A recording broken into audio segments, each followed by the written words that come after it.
it makes no sense for me to play as a player if people join and they don't trust me. If they join and they actually think that I suck, or they think that I cannot be better, or we will lack firepower. Like, bro, I prefer to help teams other way and build teams, but not play. Like, playing will basically fail every time now with me in the lineup.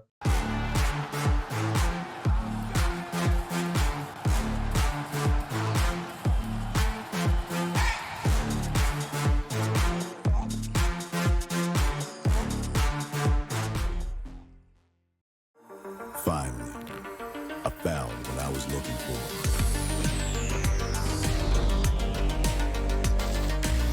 Now that my search is over, it's gonna be a tough choice. But fortunately, no need to choose. When you can just have them all. Buy and sell skins on BitSkins.com. Best esports odds. VIP program and a variety of bonuses. Fast and easy withdrawals. Bet on every possible CSGO match and tournament, as well as any other esports game. Only on 22Bet. It's a good vibe, it's a good vibe, it's a good vibe, good vibe.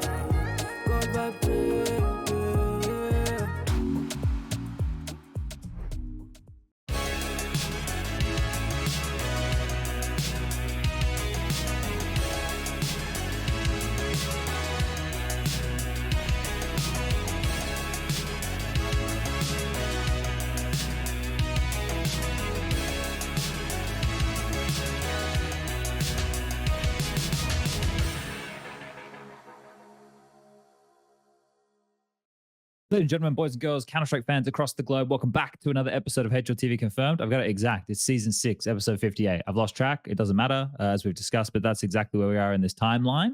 Out the gates, we got to quickly thank our sponsors for their support week in, week out. BitSkins, buy and sell CSGO skins and items. SteelSeries, I talk about them every week. I got the headset on. I won't do the whole wireless spiel again, but they've been in the esports scene for 20 plus years. And 22Bet, remember to gamble responsibly. Quick check-in with the panel before we get things underway and too swiftly into the thick of things. Lucas is in the chair again. He's actually had a decent time organizing things today, Lucas. There's been no fires, no issues. He's in a good mood, and we're going to keep him well-fed. Lucas, are you happy in your little corner?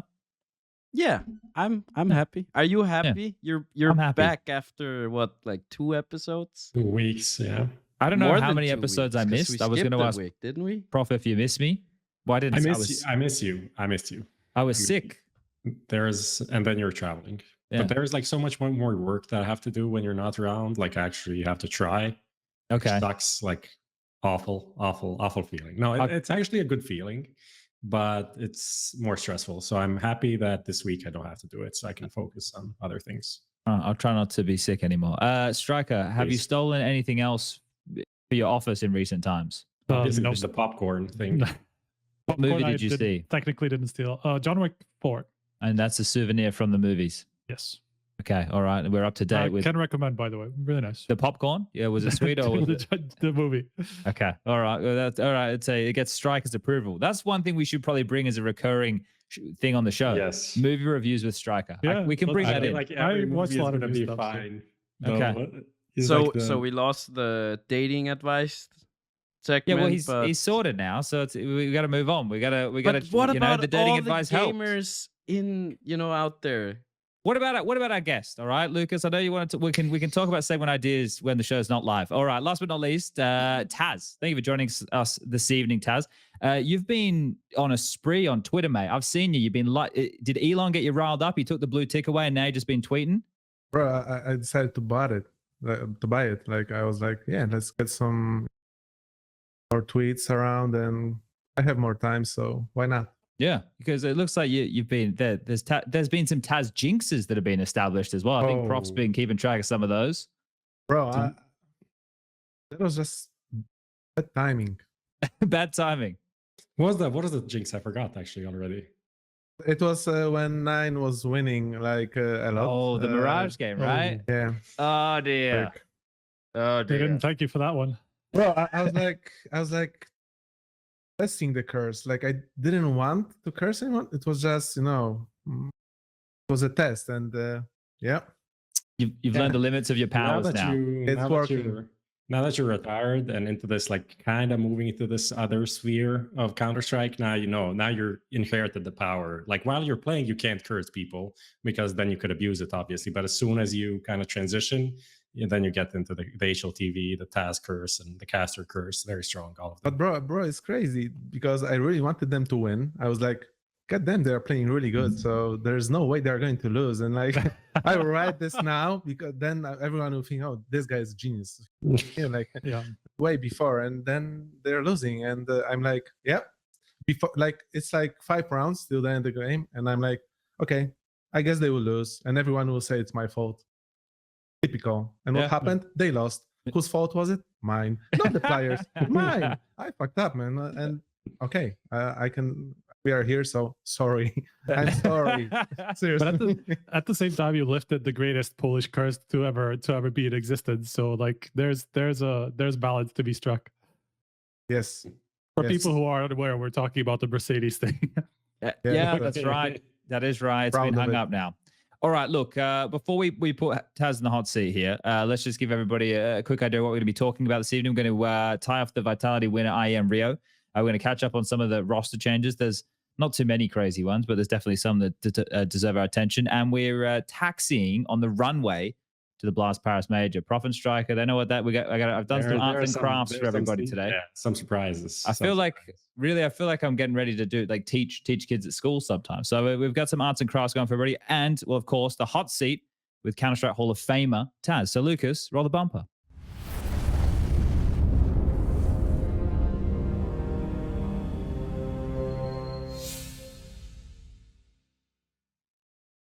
All right, we're back for the bumper, not the break. The break's coming later, probably in about an hour's time. And we're going to discuss, well, everything TaZ here this evening. And I want to make sure we had our informal introduction before. That was, hey, TaZ is here. And this is right now, ladies and gentlemen, boys and girls, everybody, we've already done that whole bit. But you need to be sitting down or standing up or showing your respect somehow, because it is the real deal. We have someone who's a multi-generational Counter-Strike player who's won majors. He's been at the top of the pops, been doing this for longer than most of you motherfuckers out there have been alive. And he's hung up the mouse. It was a sad day in Counter-Strike to see TaZ hang up the mouse. And a lot of people out there have some fantastic memories of seeing you over the years playing CS, being the showman you are, that big personality. And a lot of the best Counter-Strike years, I think people will remember with you and VP playing and being at the top of the tournaments, because it was a fun time. So first, TaZ, I guess we're all just here to pay respects to a legend of the game. So what was it like? When was the realization that shit, I'm going to get out of the server now? When did that hit you?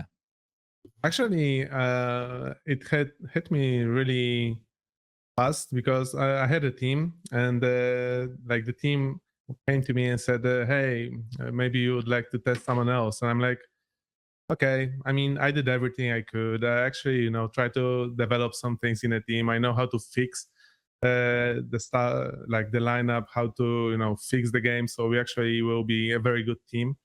Then suddenly there's like no trust in the team, so I'm like, okay, no matter what you will do, if you are too old in a game, basically there are two things. First, people think that you are too old and that your knowledge is outdated, and second thing, people think that you are too old so you cannot play. So basically there's like trust factors, there's like hard to get the communication going as well, because when you're like older than the players, when you're like 36 and the players are like 21 or 22, you could be their father, man. That's kind of crazy, actually. And then imagine your father is like saying, hey man, how are you doing? Are you fine, man? Give me a fist bump. And the guy's like, no, I'm thinking, oh, I'm funny. It's so funny for me. And the guy's like, word, man. Not TikTok jokes, not Gen Z. Yeah, what to say? Whatever I did, I was a boomer. So I guess there's a time, and basically I think that if we would bring like all the guys who are older now, like let's say make an all-star lineup with the best players, and they're like 36, 35, 34. Though they can really play good, and they can get to top 10 in HLTV if they work. I can guarantee you that's possible. There's nothing around, that the reflex is gone. It's more about the team. Like Counter-Strike is about the mind and about the team play, chemistry in the team. If you don't have it, no matter how young, how fast you are, you will not have a success. We're learning a lot here already this evening. So I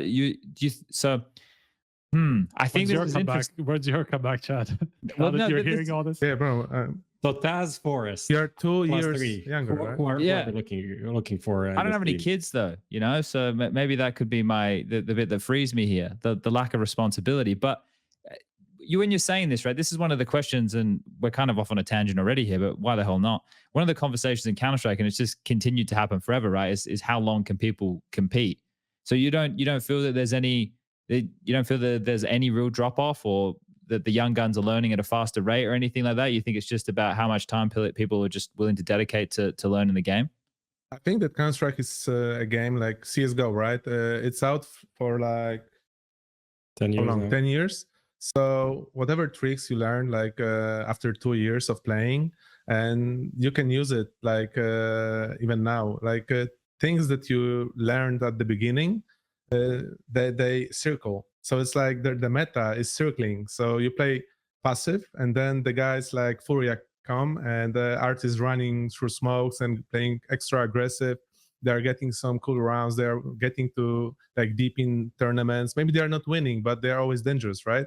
And they're exciting to watch, which nowadays in Counter-Strike, that's pretty rare, right? So you want excitement. So the guys are exciting, and if they would like slow down a bit, like maybe don't die so early in the round every time, maybe they could be a lot even better and get wins in the tournaments. But this is something that you have your DNA. So if you have your DNA, which means like go aggressive, go forward, play with it, and just try to use the other pieces in the team to help it. But other than that, I think that it's a circling game. Counter-Strike is the same. Youngsters needs to learn. Old guys needs to just can choose their weapons. Okay. Where do you think Counter-Strike's at the moment then, right? Because what you just said there, like, you're right. Like, there are a lot of teams who play more percentage-based CS, which is more boring in some circumstances, right? So what do you think of the state of competitive Counter-Strike at the moment? I actually question, think right? after the thing is that after the last tournament, right? I thought, then it's ending. Like CSGO is ending in a way. Like 2-3 months left, and then we have a new game basically with the old rules, which is like you play 5v5. You have a coach probably, or maybe he's banned because maybe that take the other one out. He's also banned. But the thing is that I believe that the game now is like was exciting on the event. Last event was, what was it? Sorry, Rio. And bro, I think that Heroic is exciting to watch. They're risking a lot. They have great rotations. They have cool setups with helping each other with nades. Vitality, I wrote the tweet that I think that Vitality is like a more experienced Heroic in a way where they probably have like top dogs in the server, right? But some of the players had to change their roles. Like Maggie scores in-game leading at some point. He had to relearn how to play not to in-game lead. And then you have Apex, and Apex, you can see him that he's probably tough to swallow sometimes when you play with him, but he's also giving a lot with his heart, and he's exciting. And you had NAVI, you had like Furia, and I think that this tournament, Cloud9 as well, was interesting. And now at the finish of Counter-Strike, the next major, we will miss Cloud9, right? We'll miss Big. But other than that, I think we'll have the most exciting tournament like we had in 1.6 2012. Hello to everyone who wasn't on Earth yet. In diapers. I think that this was the most competitive year of 1.6 ever. And it was the last Grand Slam, Inter Extreme Masters. So I think that now Paris, this will be the most competitive major. Nice. All right. Well, yeah, we'll get stuck into a lot of that. Use it as promo. For sure, right? Like Plus, you can use it just source HLTV Confirmed, please. I've taken us quite a far distance, gentlemen, away from TaZ retiring. So, Prof Striker, do you have anything to bring us back? I wanted to give you have unlimited budget and the players are motivated. What is your boomer team? Oh, is there a rule of over what age he has to pick? Over 30, right? Okay. It has to be. Then listen. And roles, please. The thing about me is that I really need to understand the guy. I need to understand the player. Who is he? Who he wants to be. So first of all, I would need to do interviews with people and get to know them and understand. Some of them you know, no? You know a bunch. You know I know a bunch, but it's like, for example, you have Forest, you have all of Mysore, right? Yeah. Both of them are great, and when you watch their streams, it seems like okay, they can play with each other. Like Forest can up, and you can have all of Mysore as like the main guy who get the like main spots as a star in a team. But then again, maybe Forest wants to be a star, but he doesn't show it. And then if we say we drop 52 all of, then Forest is not so happy, and you don't know that because I never played with him. And then the small pieces, that's the example, but there are small pieces you just get in the team and people just think, okay, it's fine. And after 3 months of losing, they're like, well, it's not fine. It's not fine. But this. But let's say, let's say we are going to win, and let's say everyone have great chemistry, right?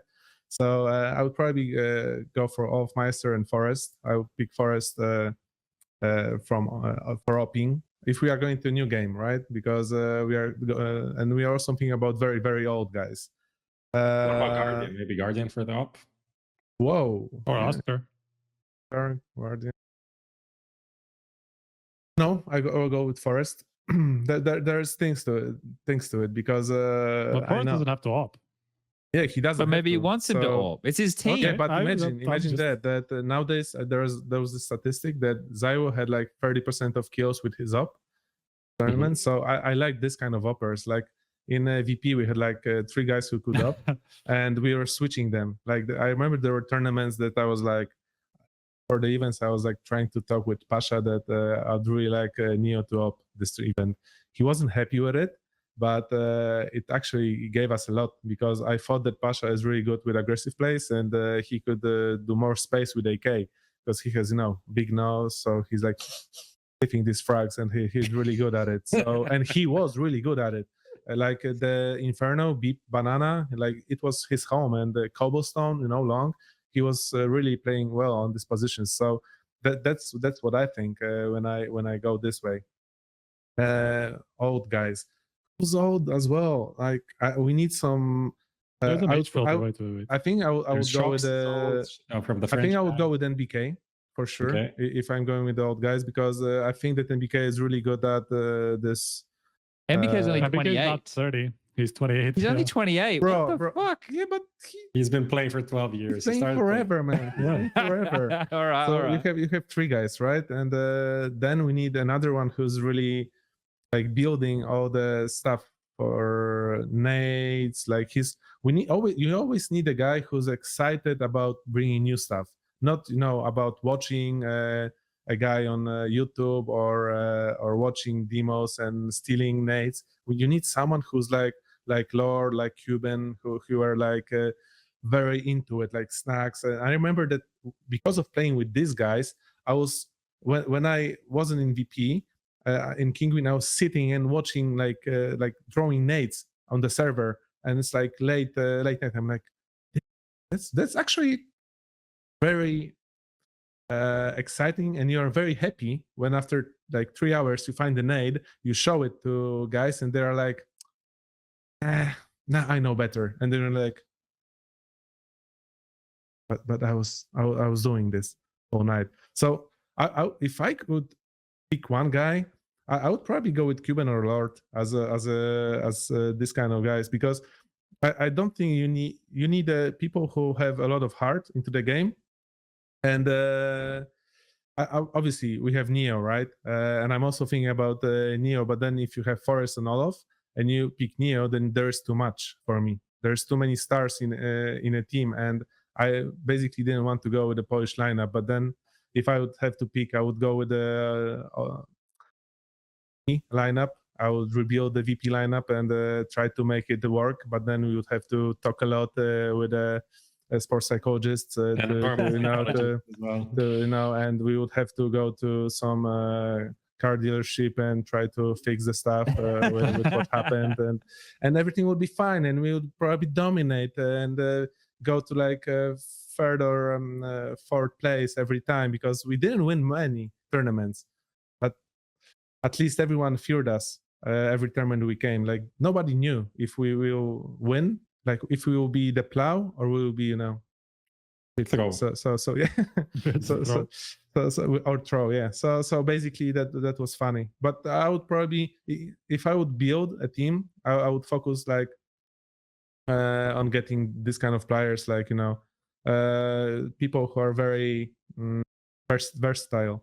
And I think in BK, all Forest, they're all very versatile, and you need someone who's like helping them. I don't know who else is very old and could do it.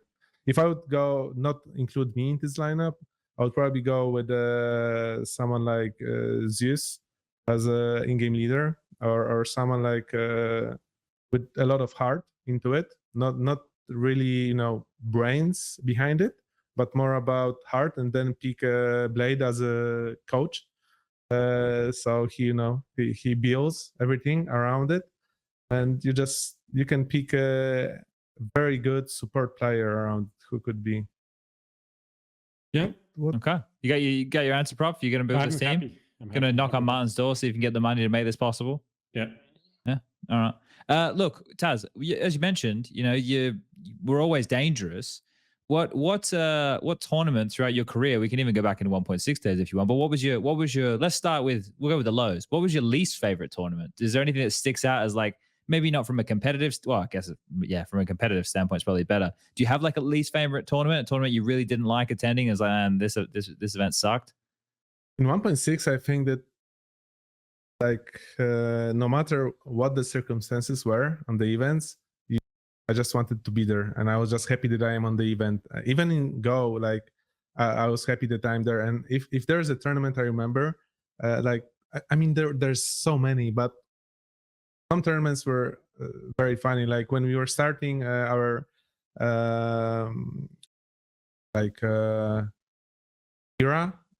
as in 1.6, we went to WSVG London as our first event, and we were sleeping in a hostel, and the room had like space only for one guy to stand and 6 beds around it. So whenever we woke up, the first guy was like, you know, taking everything, going to shower. There was like, I think one or two showers, but when you came back, like people had to wait. If you were on the top bunk, you had to wait because the other guys need to get fixed. So actually leaving the hostel was pretty funny, but it was very exciting. And other events, like there were so many events that we were going and sleeping. Like there was the event we decided to drive to Spain. It was in Game June or something. Game June, yeah. We were driving like over 30 hours just to be there, and we were like top 8, like yay, top 8, super. And then we were going back, and we went to the beach, and we didn't use anything, you know, anti-sun, so yeah. We were like happy, yeah, the sun is so hot, guys, check it. And then when we were coming back, like most of us were burned, so it was 28 hours back with burned back, burned food. So yeah, and it wasn't big van, right? We were like sitting like this, so yeah, that's miserable. This was really funny, man. I have a new job for you, man. You should just go around around all the young kids who are now complaining about like how bad they have it now. And you should just tell them these stories from like 10 years ago, sometimes not even that long ago, you know, maybe even tournaments like 7 years ago. Sometimes you had to go through some pretty bad shit. So just that's your new job now. Like you just teach the young kids how bad you had it so they can appreciate what they have now more. I actually tried to do this kind of things, like to tell my guys about it, but it's different times now. Like, Yeah. what should I even talk about driving Different 30 hours, expectations. 30 hours if now you can fly for 2 hours, right? Like now there were times that people fly from their like in Poland, Biali was flying from his home city to Warsaw because he didn't want to go by train for 6 hours. I can understand that, but people don't know that before we were like super VP, he was driving 6 hours every time to boot camp or any flight before we were VP. He was just coming to Warsaw and he's like so pissed. And Neo as well, like whatever happened, he had to go by 3.5 hours or 4 hours by train, like going back and forth. So there was pretty interesting times, and it's hard to pick one. Like I can talk for hours basically about these events. When we started, like first event I went to as a gamer, I was invited to stand in for Sphere, like and 10 years ago. So I was sleeping on just chairs, like plastic chairs, and I was excited I could watch the best players over the night. It was the kind of DreamHack tournament where people come and just enjoy each other. Yeah, BOC. And you're just sitting there and just watching these guys, and oh, they are real. Yeah, yeah. The debt is changed a lot, right? And that's crazy that like there's a bunch of people who still have that perspective of how things have changed and where we're at now. We've accelerated very quickly, I think, as well, especially in this world. Like you think about where we were 15 years ago to where we are today. It's crazy. Well, listen, like at the beginning of Counter-Strike, I think it was after some DreamHack tournament where we were still playing like with our old lineup, like with Lore and Cuban. Some people from from ESL, like really high, so they were coming to me and saying, maybe go to League of Legends, man. League of Legends is future. Like my League of Legends. That you are pretty good, and I was playing with some of the guys from ESL in league, and I was doing really fine. But then I did a small research, and I checked that there was like a Dota 2, right? And Dota 2 got this microtransactions, and microtransactions gave you a lot of possibilities to actually earn money, and then the international make the international. So I thought, okay, if they're making Counter-Strike Go and they're making updates, this must be big.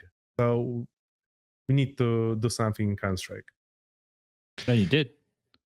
Yeah, I think one thing, TaZ, we're just getting a little bit your mic cut now here. It's probably what Lucas tried to help you with the commands, right? So if you can move the mic a little bit closer, maybe that'll fix it. Yeah, I fixed it now. The team speak, like sensitivity. Just yeah, so lower. Not a big drama. Prof, you got a question? Not really. I mean, maybe we can go to the inverse, or I don't know if you. Well, yeah, I was going to ask what your best or most memorable moment was in your Counter-Strike career, if you've thought back at that, right? Like if there's anything that sticks out to you as like the biggest win or anything you get really emotional about. There's like two of these for sure. Okay. Like the most, like obviously, like the first WCG 2006 was huge, but the thing is that in 2008, I think. Wait, in 2011, we were in Inter Extreme Masters and in a final against NAVI. And before the first map, our map, peak, train, I had to go to toilet. Like the map didn't start it. We had like 5 minutes. I had to go and piss. And the admins didn't let me. And I was sitting there crying for like 12 rounds that I need to go to toilet or I will die. I actually was feeling that I will just piss my pants sitting there, like from the first round. So we played it. I made like I think like 1 frag or 0 frags. We lost this final. I was so pissed that I said that we will win the next one. And the year after, it was 2012, and I thought that I was playing really good, like one of my best tournaments. And we also beat NAVI in the final. And I had so much satisfaction that I was like, yeah, this should happen 2 times, not 1 time. But unfortunately, you cannot drink too much water before the tournament, like before the final. And the second one was probably after we lost against Astralis in the final. And I wrote this tweet that we will destroy Astralis next event. and the whole event in Las Vegas was about revenge, and it was about to get to Astralis. Like they were like the best team, right? Back then, and I was just praying to get them on our way. And when we got them in semifinal, it was a bit of downside because I wanted them face them in the final. So we had to keep all the time the same mission. It was the mission that we are there to dominate, and like, yeah, we will win this. We will win this. Like the whole tournament was the same narrative. Like, we will destroy these ones. We will destroy Fnatic. We will destroy these guys. Yeah, quite unfortunate. Yeah, it was a lot of excitement in this picture. Yeah, as you can see. You're not proud of this one? I mean, yeah, it's a cool picture, right? Yeah, that's it. I think it captures like the time and you quite well. Like, it's like something you don't want to show your kids, but actually you want to show your kids because especially when you're older, it's like, well, this was what you were about. Maybe later you're getting like a more calm, like Polish grandpa. Yeah, basically that's something that started missing in me, but it's not because of like getting older. It's about getting like getting to know people you play with, and sometimes you're playing with people who get the best of you, like the best emotions. You don't care how you behave, and sometimes when you play with certain people, you feel like you're stupid, and you start to take some of this animal spirit behind. And I think that nowadays it's extremely important for all the kids to just don't give a fuck who watches you, who tells you that you're stupid or why you're screaming. Just scream, just be yourself, and stay this way, because this is how you're built. And if you try to go a different way, you will just lose a piece of you. And I think this happened with me like this during this year, during that year from the picture. Oh, really? Like as in the external pressure, or what do you mean? I mean, it was we had a lot of different, like it's the way there are always ways you need to build a team, right? And I believe that sometimes you need to change in order for others to be better, and you cannot really be, for example, if you have a huge ego and this ego is killing the team, then maybe you need to tune down a bit, because sometimes your ego is standing in the way of like two players, 3 players, not one, but it's like people are afraid to say something, people are afraid to do something in game. And yeah, it's like 2 things. Sometimes you need to change yourself, and other thing, you just need to speak up. If there are problems, you need to talk. Okay. Yeah, well, it's crazy that it's that year though that you've felt that it changed, and I guess that makes sense, right? Because it was very tumultuous from that point onwards for VP. It was very tumultuous because obviously because of the car in a way, but it's like people don't know that actually VP is like we played with each other for like over 4 years.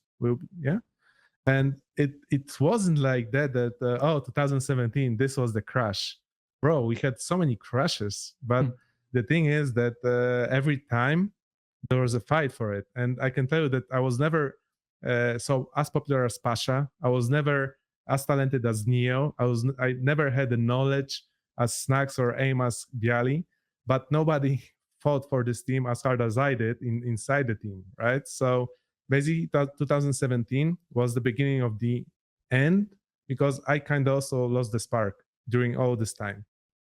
It's kind of crazy because I know that, like, we know from like stories throughout the years that like you guys were always very kind of like hard at each other sometimes, and like had these moments in the team where it was just like about to break up almost. But you guys are I think I don't have it like off the top of my head, but you are one of the most like the longest standing cores, obviously, with the Golden 5, like dating back all the way to 1.6. But you, Neo, and Pasha have been together since what, 2010, I think, right? Or 2009 even. Yeah, it's been a time, right? And some people change a lot during this time. You can notice that if you watch all the years.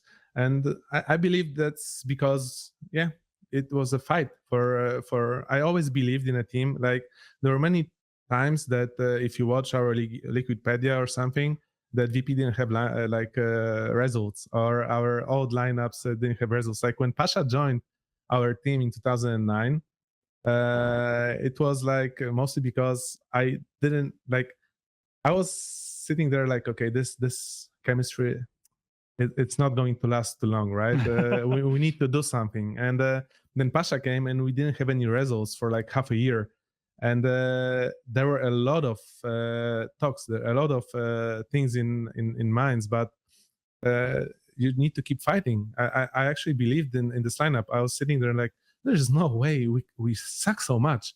We just need to reinvent everything in game. We need to do new tactics. We need to do different defaults. We need to make the game easier for Pasha and try to use him different way. And suddenly, I think 2011 was our best year. Like 2010 was our worst year, and 2011 was our best year. And then, same happened, I believe, in CSGO. Like we had trouble. No, in CSGO, we had trouble with organizations. Oh yeah. When we I mean, were, 1.62, it was like 4 times that you guys changed teams as well. yeah, and actually, this was also the issue. Like people were thinking about leaving. Like at some point, Pasha said that he cannot play anymore, right? There was a need to go and ask his wife to permit him. I was like, I'm so sure this will be big. We need to do it, yeah. And we went and we actually made the lineup. And I think I was like playing for 30 days with all these youngsters in our scene to search for a player. I was like pugging like 10 pugs a day or something, and searching for guys in the team. Neo knew that Snacks wanted to join, so we had one guy, and then it was like searching. And we had Hyper at the beginning. We thought that he's really good, that he can be good, but they didn't like each other with Snacks, so we had to do other plans. And Snacks said, okay, well, I think Bialy is pretty good, and we should try him out. And I remember Bialy saying, oh, guys, I can join, but I will not go B. I will not cover B because I never played there. And I don't want to suck. And yeah, okay, sure. We actually need an A anchor, and he really liked it, and we started from there. So that's the one thing. But the second thing, which we lack now in Poland, and maybe, but mainly in Poland, when we were doing the VP, like the before VP lineup, like Neo, me, Pasha, we had like respect. A lot of respect from these players, and not as legends, but as players. They thought that we are actually really good, like that we are really fucking good, and it would be nice to play with us because it would be easy way also to get some trophies and actually achieve something. So back in the day, it was a lot easier, like for even for Snacks, even for Bialy, to play in a way of supportive way, which I don't like to call it, because I think that calling someone a support is like calling him that he's I don't know. It's strange. It feels derogatory, doesn't it? Right? Like he's not contributing. Yeah. Yeah. I mean, the guy is buying like nades. He's not buying Kevlar, but then you see people doing it. Like I think a lot of really good players are doing this. They're getting like 3 kills in pistol, 4 kills. They are still the main stars of a team.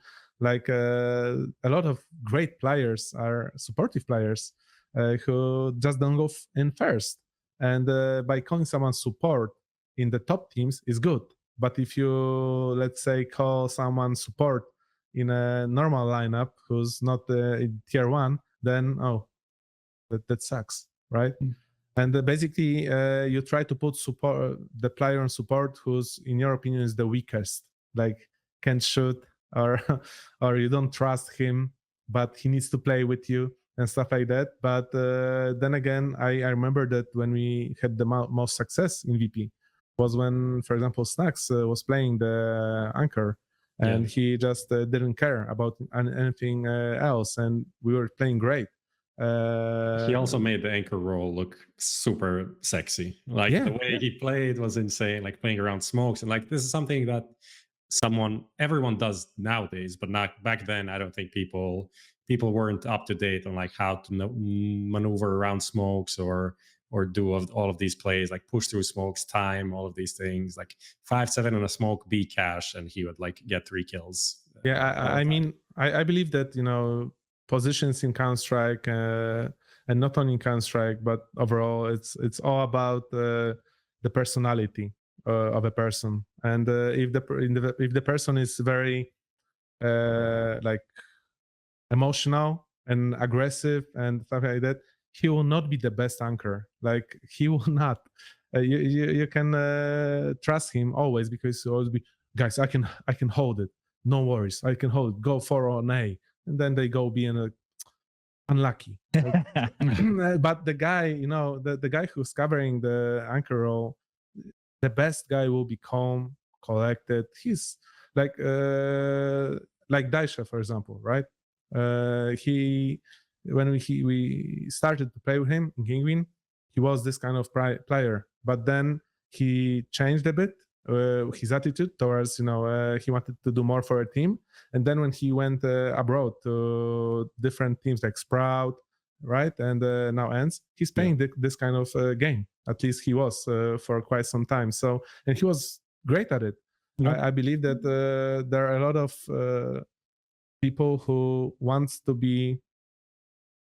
don't trust their teammates, and that's why they want to be in different positions. It's the same, like if you look at like some of the biggest anchors that people have in their memory, like Xyp9x, Perfecto, all these are super kind of like passive players, very calm guys in general, and in their persona as well. So it does definitely fit in terms of even today's narrative. Even when you watch Astralis, do you really think that Xyp9x was the main problem? Like if you watch Astralis, there's a obvious clash of characters. There's obvious clash between Glaive and BlameF. This is, for me, this is something that needs to be worked out in their team, because when I watched Glaive at the beginning, when he was in Astralis, this guy was a beast. He was just free. He was free to do everything he wants. He was pushing everything. He was running first. He was doing really stupid shit, and it was working because he had the support. He had the full trust of a team, right? And nowadays, when you read all the comments, it's everyone is like, yeah, we need someone younger. He cannot play like this. BlameF is a baiter. I don't really think that BlameF is a baiter. On Astralis, everyone's a problem except Device. Like, I feel like, and to some degree, it's true. I believe. Sorry. You're saying. No, go ahead. But the thing is, I believe that they are just having some issues inside that they are not talking about. Okay. Talking from personal experience, perhaps. Yeah, definitely. Bro, I have a lot of experience of discussion inside the team, and then winning tournaments after, or discussion inside the team and booming out in the last place, and people are like, "What happened?" I'm like, "Bro, so much happened," and some things you just cannot talk about, or you shouldn't talk about, and some things you just need to say out loud, and What shouldn't you talk about? Girlfriends? What? Well, what shouldn't you talk about? What are the discussions that make your team worse? But it's like the therapy stuff, right? Like, it's just the little bits that build up. Like, if the player doubts your call, or if you ask him to do something and he talks about, like, all these things kind of add up over time. And the thing that is actually the problem is usually not the thing that causes the explosion. That's normally like things are already fucked at that point. Like, someone's just decided in a game, I'm not communicating anymore because something went wrong, right? And then after that, like, those big conversations, TaZ, do you still think they're had today like they used to be? Because I was involved in a lot of those explosive conversations as well, where you get people, there's a bit of yelling going on. Emotions get high. I have one problem in today's esports, that a lot of young players think that if you have a problem, you talk with a sports psychologist, or you go to your mental coach, or you try to go through someone. And I believe that the first thing and the most important thing that Counter-Strike was about was building communities and talking with each other. And if you had an issue, you were just talking with the guy you have an issue with. You said that this shouldn't be like that. You should do things like that. You can do this. You can do that. And then you're like, okay, fighting. But if the guys are made from the right, cut from the right cloth, essentially. Exactly. Then they will fix it. Like, for example, me, I had a lot of talks where people were like, yeah, you don't listen, blah, blah, blah. And then after this discussion, I was sitting like 2-3 hours playing deathmatch, or doing nades, or rewatching games. Like my whole life, whenever I was talking with someone and fighting about something, I was the first one to go on the server and trying to fix it, right? Maybe I was the last one to say, yeah, you're right. But I was the first one to actually try to fix it. Yeah, I think this is kind of a theme, but like it has to do with culture a lot, right? Like it just, for some teams, it just doesn't work to be direct. Some people just don't know how to do it, But if you look at teams like, let's say NAVI might be the best example of today, who clearly seem to be doing a lot of that stuff, just like talking to each other about issues. People think that it's mainly simple, but if you look at Electronic, he does exactly the same thing. It's just how the team works in general, they will just like talk to each other very directly and it looks aggressive from the outside, but it's just how some teams work, I actually think that Blade is doing a lot of good job in Navi, and I also think that they have like simple. Maybe he didn't change so much. Maybe he definitely behaves a lot better nowadays when you look on his social media, right?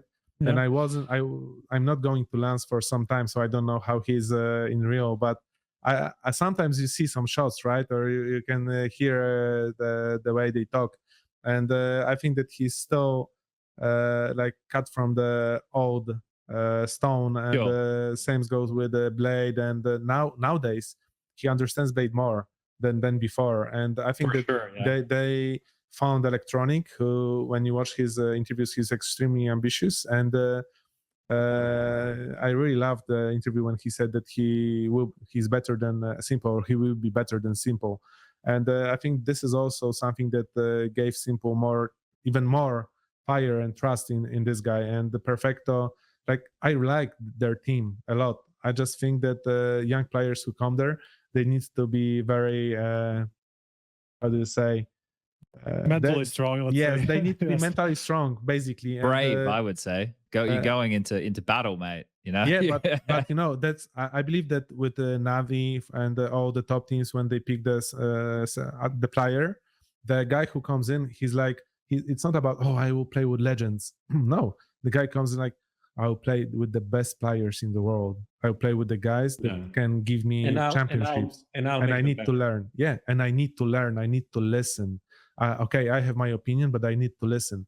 If you say, let's say me and Neo build Honoris, it wasn't like that, bro. Like because of we didn't want to talk about anything MVP related, right? When there were some talks about us from other players, our, let's say, legend wasn't so strong when it comes to our gameplay. So people were afraid when they were joining us that we might not have the firepower, or that we might have no time to compete. Like, if you join a team, if you try to build a team on this kind of fundamentals, you will fail.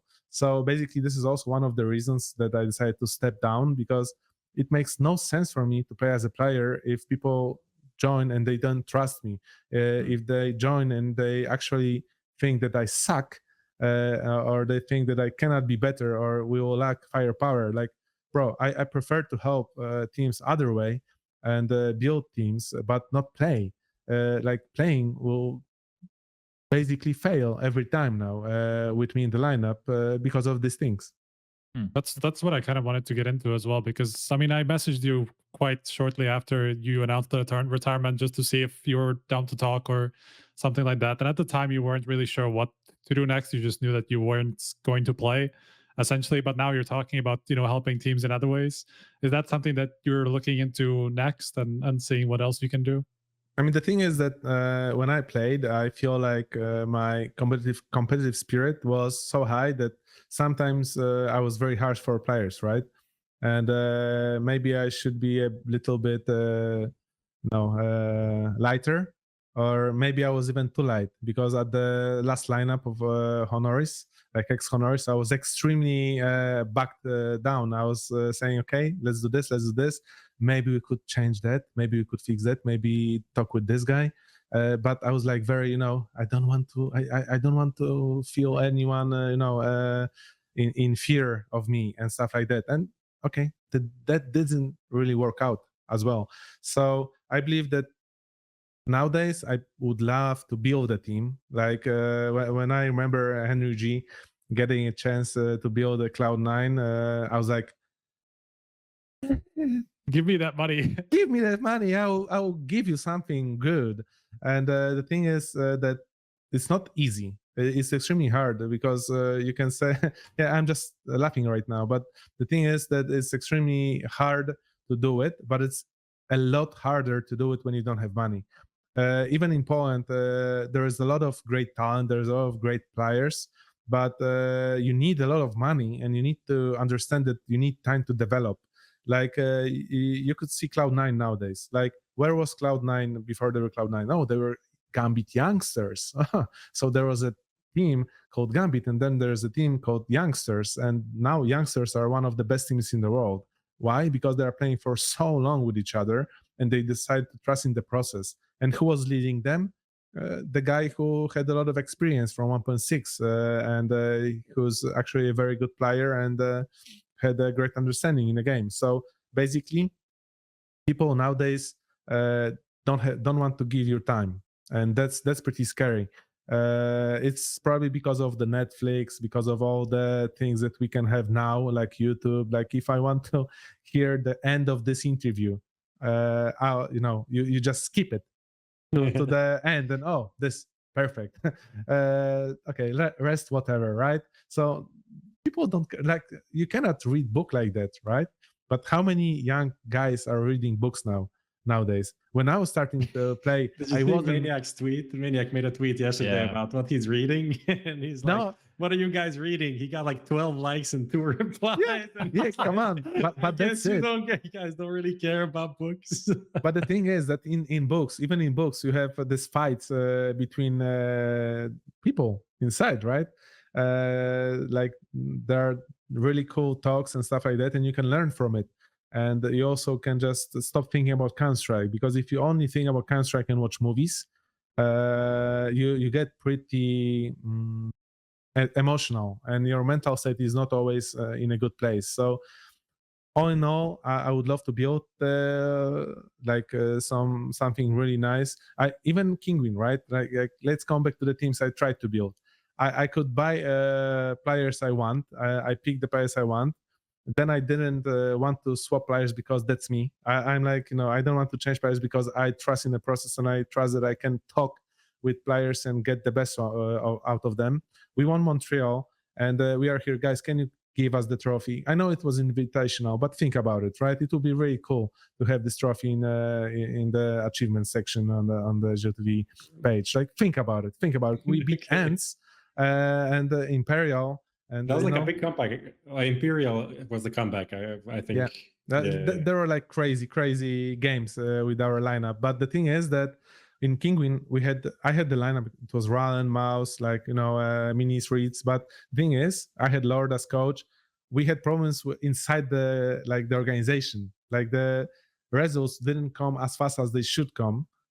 Not for them. When I came to the organization, I said, guys, so this probably will take 2 years. First year we'll probably win some tournament to $100,000, probably nothing more. But the next year we'll probably play a lot better. So we won this, and then the salary cut came, and the guys weren't really happy with it, and I had to choose: stay and build something new, or leave and go with the team. The whole process started with different teams. What was the team after that? There was a team. Aristocracy, Devils right? Yeah, there was Devil's One, Aristocracy, then Devil's One, that's right. It was your whole career, 1.6 career again, with all of these projects and failed, and then turning you. Okay, so basically, it's in nothing a happened. You can just keep going. Nobody's gonna notice. Nobody's gonna notice. Really? Men in Black. I'll just go. Okay, so basically, the thing is that this times from Kinguin, Devil's One, and Aristocracy are a bit different, because there was a lot of fighting for the team, and even though there were people in team that thought that I'm doing this for myself, and I was like, okay, cut my salary.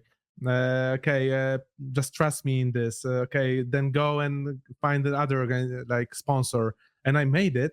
But somehow the team didn't really want to click. Like, there were some internal problems, and I know what problems there were. I know that there should be a change that I should have made, but that's me, right? I'm always fighting for the team, and I know that we had a chance to pick Hades when we were Devils 1 or Aristocracy, and I already knew that he would be really good. Like I could see that he's going to be great, but we had a lineup, and I believe that this lineup can still be really good, right? But then VP came. VP wanted to take some players from our team, and nothing was the same again. Who's your favorite teammate outside of the VP era? Some of the newer guys that you played with. I think if I would say a favorite teammate, I would go with Rallen. Minis, like if I would have to pick a few, just because I had always really good Minis had always good. He was good for the team. He was outspoken. He was ready to talk and go through issues. And Rallen was always playing, like fighting. And we had this mutual understanding that we are trying our best. Like he was really watching if you are playing, if you are try harding or not. So I really like that when we were discussing, like I was saying, bro, I have like 100 hours and I'm the oldest here. Everyone should be higher than me. Everyone should play more than me. Everyone should give more. And basically, it wasn't like that, right? Only Rallen was like grinding all the time. And so we had this understanding that, yeah, we are trying. So probably the respect for that will always be there. Nice. All right. Prof, do you want to jump into this this Vox Populi segment we've got coming? Because I'm still trying to come to terms with what it is exactly. I need to be taught again. So we can bring it up. This is the VoxPop. This is the question that we asked the populace, the plebeians out there to hear their opinions. And the question was, what is your favorite memory of TaZ playing career now that he retired? Then we got, there's a bunch of them. There's obviously the obvious ones, like the memorable moments, some of them being tied to some like car manufacturer, but I don't know anything about that, right? That's a whole thing. But we had some fun ones, and Lucas will bring like 3 up, I think, that I sent him. And maybe we can this is an interesting, I don't remember this one. This is, I can't read the names. Streaming whole best of 3 to LDLC, happy, are you happy? Then losing the game, of course. My favorite underrated moment, I believe it was some Face It finals in 2015. Do you remember this game? Yeah, I remember. We even went there with a stand-in. I think one of our guys couldn't go. I don't know if it wasn't. Yeah, one of our guys couldn't go, so it was the finals of finals. Or lower bracket final. No, minis. We had the minis as a stand-in, and I remember that I was like, okay, there's no way we can win against them if they are playing their game. So if I can scream, let's give it a show, right? Let's give them a piece of me. And I was screaming all the time towards Happy, and I was like that I was watching the enemy team, and I basically knew whose name I should scream or whose I shouldn't. Like even before the game, I knew who should I come to and say something, to make him, to make him emotional. Or maybe there's a player, if I say to him, he will play even better, right? Mm-hmm. Like there are a bunch of this kind of guys that they're playing a lot better if you provoke them. And there are a lot of events that my guys went to the interview and said the provocative thing to the guy who they shouldn't. And I was like, God damn it. It would be so much easier, right? But during this game, I remember that I was having so much satisfaction that Happy told them that if they will not win against us, they are disbanding. After the first map, they said that they are disbanding. So at this moment, I was already a winner. Yep. Okay, all right. What are some of the things that you said to like provoke these reactions? Oh man, I always try to not scream offensive words. Like at the beginning of my screaming career, I was sometimes offensive. But I remember that when we even played, you're asking me this event or overall? Or like in Anything, general, maybe yeah. the small Okay, comments before the game or something, because like, this reminds me this- of like in football, like a striker and a defender, you're pushing a bit, there's a corner, and then you just like say something about his, So his probably mom or something, one just of to piss the him off. one of the favorite moments for a lot of people probably was the movie recorded during the major in Katowice, where the guys from Very Games were sitting next to us. So I was sitting next to 5 guys from Very Games, and I was screaming "HooXi, where are you? HooXi, join the server." And I was like screaming at Scream. I never screamed at NBK. I just felt that if I scream at NBK, he'll get more, Determined. motivated. Yeah, and there were like Existence. If I scream at Existence, he will be more motivated. He will get his troops to to fight. But if you find a guy who you think that cares, or maybe wants to play in silence, that maybe can help us. And I believe that actually was helping, because many players say that it's annoying. And nowadays, I think that is it good? It depends. I think that depends on, like, if you watch basketball, like NBA, if you watch football, you cannot do it, right? You're not allowed to do it. Like, especially in NBA, there is no trash talking allowed. If a referee hears you talking smack to your opponent, then you're out, right? So in Counter-Strike, there is no other way. Like, you cannot write it so admin can see it. You cannot scream it so admin can hear it. Like, you basically cannot do anything. So how can you build emotions? You can only scream towards the people, toward the public, and try to build this kind of emotions, or maybe to your guys. But if you scream to your guys, right, then it's at least you need one guy who's screaming as well.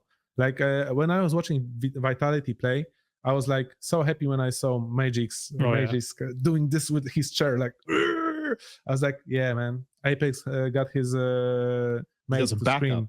Yeah, he has a backup. And that was like perfect complement. Like, you have Zayu, who's pretty, chill. You have Sphinx, who's pretty chill. Dupree, who can be very emotional, but he's usually, on the normal side. And you have 2 guys who are like Vulcans. And I really enjoy this when watching Vitality, and I would just love to have this more in teams. Yeah, do you miss that? Because we have, even like in terms of how tournaments are set up now, you basically can't. I mean, they don't be some of we want to now, bring like, it back, Striker. We want to bring it back. We're pushing for like, it, man. you have the teams facing each other is what I was referring to, right? We had Blast try it. We had the ESL do it in Katowice again. But do you miss that aspect of Counter-Strike, being able to see your opponent and just scream at them? I think it's part of a game. It's like, if it's not in the game, then it's okay. But if you can see enemy or you can hear the enemy, it's another,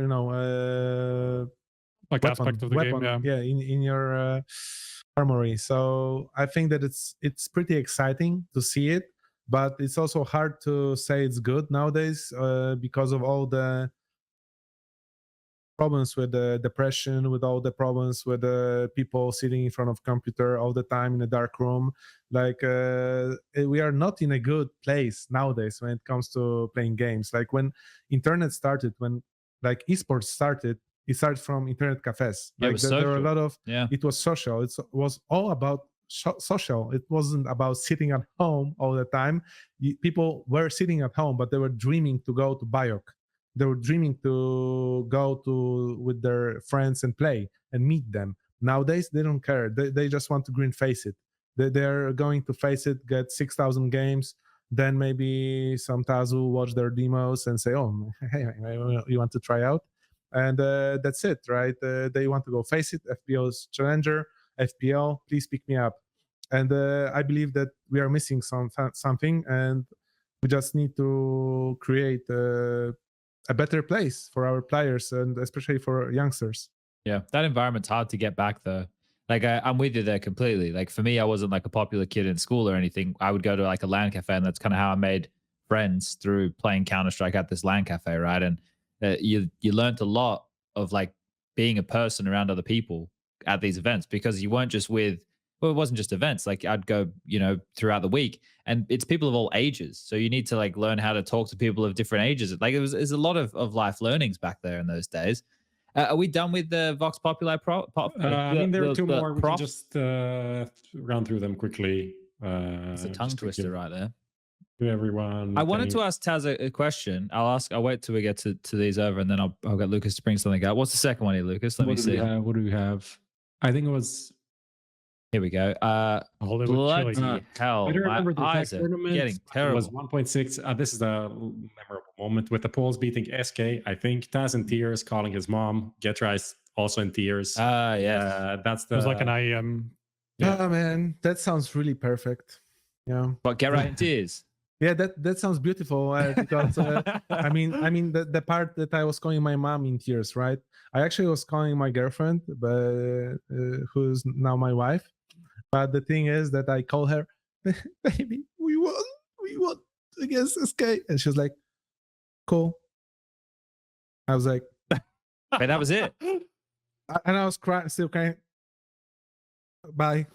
so baby, so that we spoke for like, you know, a couple words, but I was like, it was such a killer of a That wasn't what you were looking for at all. It wasn't what I was looking for. Oh baby, yes, come back to me. I was like, yeah, Let's go. We're gonna have a let's great night tonight. go. Let's This will be go. perfect.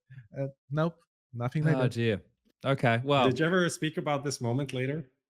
Yeah, I told her, come on, I called you, and I was all in tears, and she just didn't understand Counter-Strike. She just wasn't in Counter-Strike. yeah. back in Fair the enough. day. Fair enough. Did she understand later? Yeah, later, yes. Nowadays, yeah. Yeah. Nowadays, when I said that I'm retiring, she was like extremely sad. She was like crying, and I was like, "Come on, it's going to be a lot better now." Hey, well, I guess that depends what comes next, right, Prof? Do you want to jump into this next one, or should we see what comes next with TaZ? You can do yours. That's fine. All right, The next one we already touched on, I think. Easy. Now, Lucas, I sent you this link before on TeamSpeak. Can you bring this up? TaZ, how long had you prepared this? You had that's all, folks. You know, you're on brand. You got the full Looney Tunes here, like that. Was this premeditated? Did you have this for a while? This I guess is not a hoodie, like the pullover. I have it for a while, yeah. But the thing is that when I thought about retirement, I was like, maybe I'll do this. And my wife came and maybe let's do a picture in front of the medals. And I'm like, yeah, that's cool. That's cool. Okay, get a cap. Okay, cap, and that's it. And for me, it's like when I did this picture, I was like, I had this whole message, like a whole post ready. But then when I saw the picture, I was like, okay, delete everything, I retire. Like, yeah, I thought that's perfect. Like, instead of writing all the stuff, I was like, this is the best, like, to go with it. 3.4 million views. Jesus Christ. Wow. The tweet, yeah, it got a lot of action. It got an awful lot of action. Yeah, well, for very good reason. And the respects are coming into chat right now. Yeah, so I just wanted to ask, okay, so we've got the story on that. Now, with the future, you were talking about wanting to build teams. Do you have anything else on the horizon? Do you want to coach? Do you want to be more of a GM role? Do you want to try and get involved in the broadcasts? Do you want to, I don't know, what Cuban's coaching right now? He's coaching Apex, isn't he? Yeah. What do you want to do? I mean, the thing is, I would really love to. First of all, I wanted to rest. Like nowadays, when you see my posts, it's also because I didn't know what to do when asked. I needed time to just chill. And at first, bro, I was on a bicycle with my child first time. She's 6 years old, and I was like 3 days ago, first time on the bike. Whoa! I went to the swimming pool since I don't know 10 years, and I didn't know that it exists. So the thing is that nowadays I'm pretty much. Am I ready? I don't know. I feel that Counter-Strike 2 will change a lot. Like I feel that there will be a lot of investment from Valve in Counter-Strike 2. I think that there will be a lot of teams who will want to go into Counter-Strike 2 and build their lineups, their teams, and I would love to help teams with that. When it comes to coaching, it depends, because for me, coaching would be going probably again very deep into the Counter-Strike, like there are different kind of coaches. I think there are coaches who go into the server and create all the tactics and do all the anti-stratting. There are also coaches who coach players and like sort the things when they see they are not working in the game. But they have an in-game leader who's creating a lot. They have analysts who's doing anti-tactics. Like everything would depend for me to coach what kind of tools I would get to actually evolve the team. Sure. And when it comes to the broadcasting, I have a lot of time now. I'm open to it. I always love to be, I never had a problem to be on camera. I always love to be around all you guys. So that would be no problem for me to go. And especially it would be pleasure, not a problem. It will be a pleasure. And I would be very happy to meet everyone and talk about Counter-Strike if anyone wants to hear me. So that I'm open to it. But yeah, definitely not the player. I don't think there is a space. What about the streaming route, mate? Look at them all. You got Neo streaming sometimes. You got Forest, Get Right, Freiburg, Olaf. They're just coming out of the woodwork. You want to get on that train? I think that I will be streaming soon, probably, just to chill a bit and play with the people I never had a chance to play. Like I saw exactly what you said, like Olaf, Forest, Freiburg, like Get Right, like a lot of these guys are streaming. Like also the youngsters, like I was talking with Smoya, bro, you should stream. Let's stream together. So I mean, I enjoy talking with these guys because I was very deep into the Polish Counter-Strike for a very, very long time, and I believe that last 4 or 5 years was a lot of learning for me because I believe that I need to learn the youngsters how they think. To understand how to build, and nowadays it's just a lot easier when you get all this data, and it would be fun to do it internationally. Okay, all right. So we look out for TaZ potentially anywhere. Sounds like all right. No, but this is one of the things, right? Where you go from being so because playing has been the better part of your life for what 20 years more. Well, the fun part about my career is that playing was one of the parts of my gaming life. Like whenever we had a problem with the organization or whenever we had a problem with the contracts, I was there. I was negotiating at the first spot.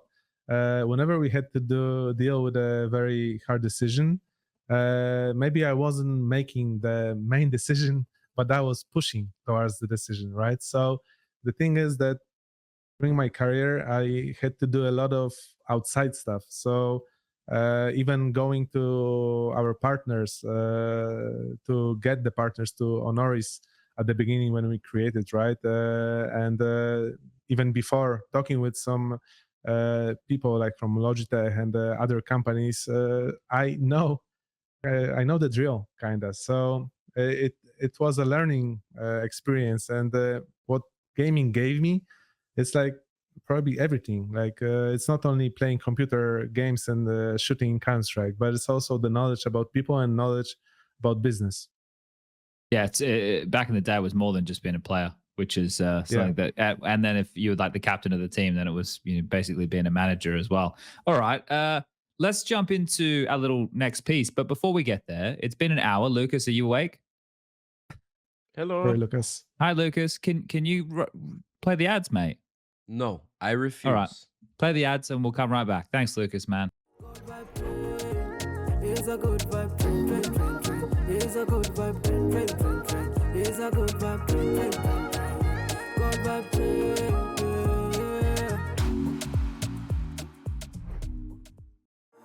Finally, I found what I was looking for.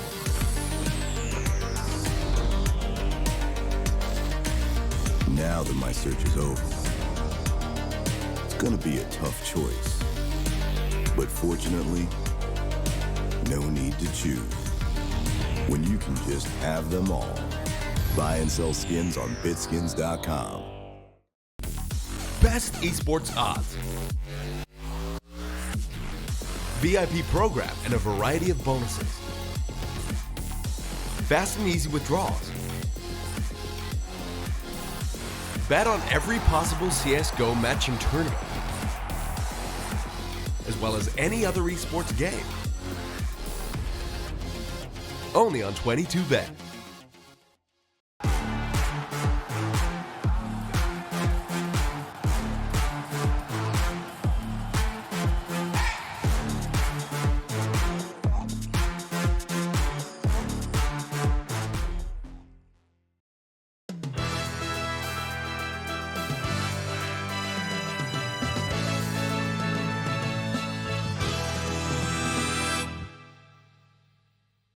Right, we're back in business, baby, and we're going to get into the recent news. And one of the most key pieces of recent news is the tickets have gone on sale for the live show we're going to be doing from Paris on May 17th.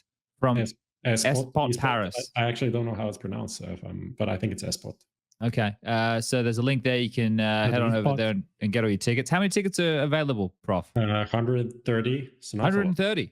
Yeah, shit, not a lot.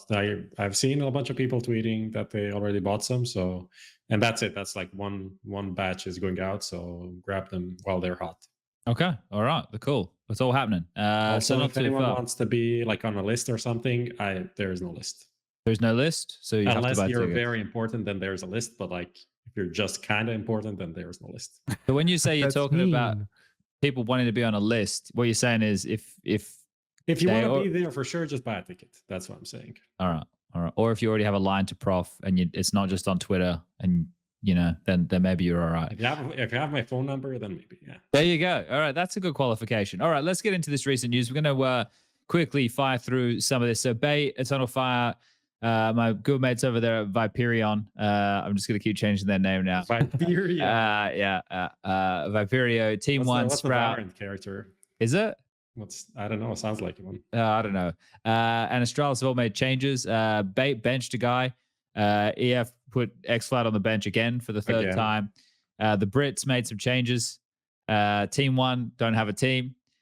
Sprout. Team Zero. Sprout, who knows what's going on with them at the moment. I think they have like a Macedonian was playing for them today. Yeah, they I don't know how to pronounce his name, to be honest. No idea either. But let's talk about the one key piece of news that we want to talk about. Astralis. Zip going down to the academy roster. And Altex, is Altex coming up? They flew him out to the Arctic Circle. That's how hard they want to get rid of him. He's pretty young still. Zip which is crazy, right? Because he was competing at the Endo at 1.6. So, like, Zip's been doing it an awful long time. And then there was some tweet from, is it VNG? Is that the guy? Okay, yeah. Oh my God. Yeah. Oh my God. Can you bring Oh it? my God. Bring it up? I don't even know where I'd find it. It's probably on his Twitter. That tweet, I don't follow him, but that tweet was hilarious to me. Let's see if we can find it here. Give me a quick second. It's probably in replies or whatever. Now here we go. Here it is. Here we go. This is the one, Lucas. Bring this up. Now the tweet reads: today was the first time ZipX pulled a positive KD on all three maps in a best 3 since April 2020. Makes the comments by the way, the fact that it starts this way and it turns out positive is just so funny. Yeah, right. Well, we can't read the tweet up. I'm reading it anyway. It's all right. Make the comments within the first 5 rounds about him not caring or being able to pull numbers for Astralis talent look very uncalled for. Roles impacts your stats, period. And like I agree that roles definitely do impact your stats, right? Some people play worse positions than others and positions they're not designed to. We already had TaZ talk about this on the show, but it's like the guy was playing against academy players. Like, are we still living in this fantasy land where we think that the competition is the same? And I'm not taking anything away from academy players. Some of them are very good, but if he just went from playing tier 1 CS to then going down to playing against academy players, I would very much hope that he would be able to hold his own, if not top frag, right? Like, isn't that the entire concept of this whole thing?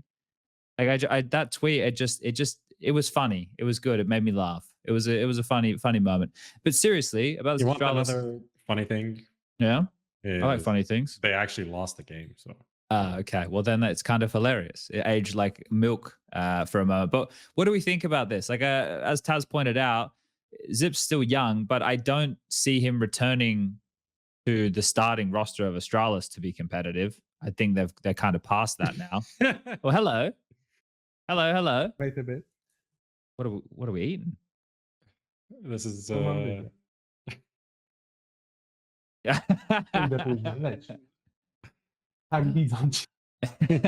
Dziękuję.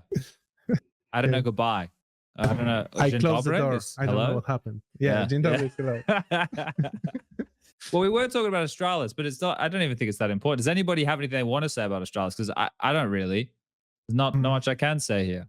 I can tell you that in my opinion, that many teams that are playing lower tier, like even academy teams, would really win and own some of the tier 1 teams.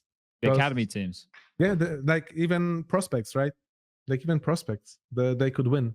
The their style. players.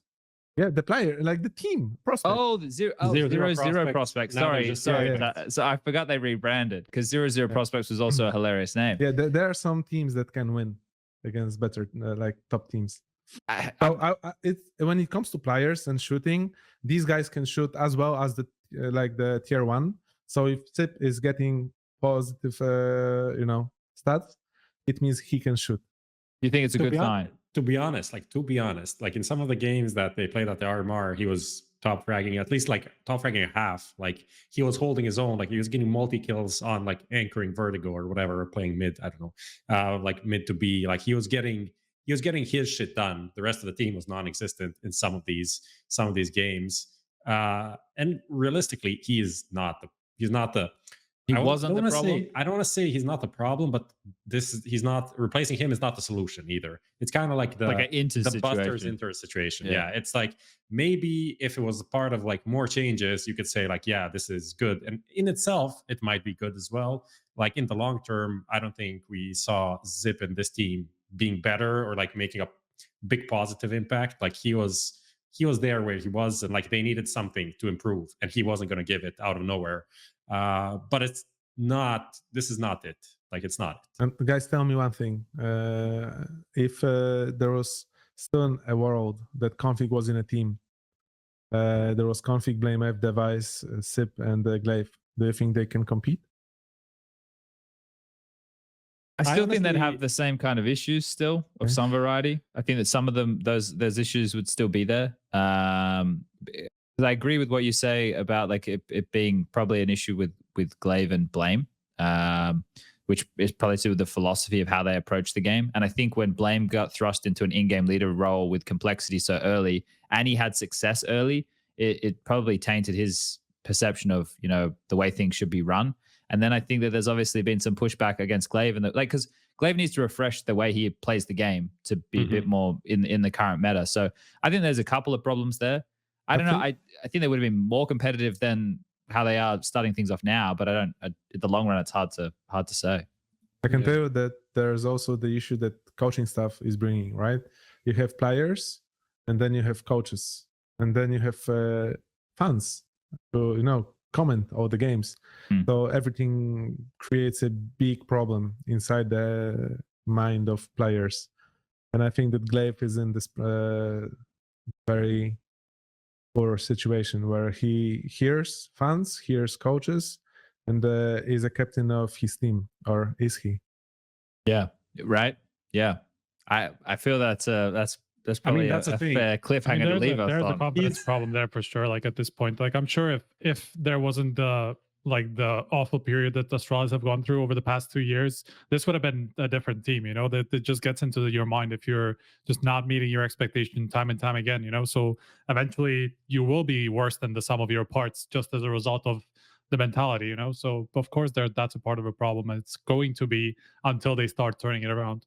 But hey, But what you said, Taz, is like either he's the leader of the team or he's not. But either way, he is the problem. Like you're not the leader and you should be, then you're the problem. Like I'm not saying necessarily that's the only solution is replacing him, but like that needs to be fixed. Getting back his captaincy type thing, right?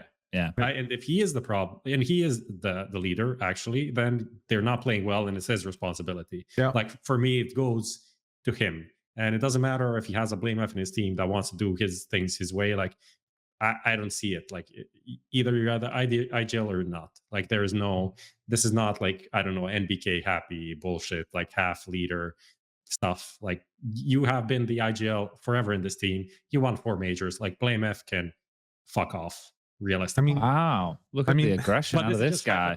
I'm not even saying that blame F is the problem. Like he is clashing. I'm just saying where the in problem this started. theoretical. Where the problem started, there was a moment that Astralis had a blame F leading on Mirage, right? I think they And still Glaive do. was calling on other map. So that was the first step. But why are they even playing problem. Mirage? There's no reason for them to play Mirage. They should ban fucking Mirage and play Anubis because their Mirage is fucking. But you dog had shit. Config and Blame F who were playing very good on Mirage. That is so- true. That is true. but not anymore. So please, Yeah, I mean, when you have try configs to undo the wrongs now, Prof. You want to go back because they was there for a little while. You know, they've already started. but no, down they this had path. that player that was good on Mirage. They don't have that player anymore. Don't play Mirage. Like their T-side Mirage is.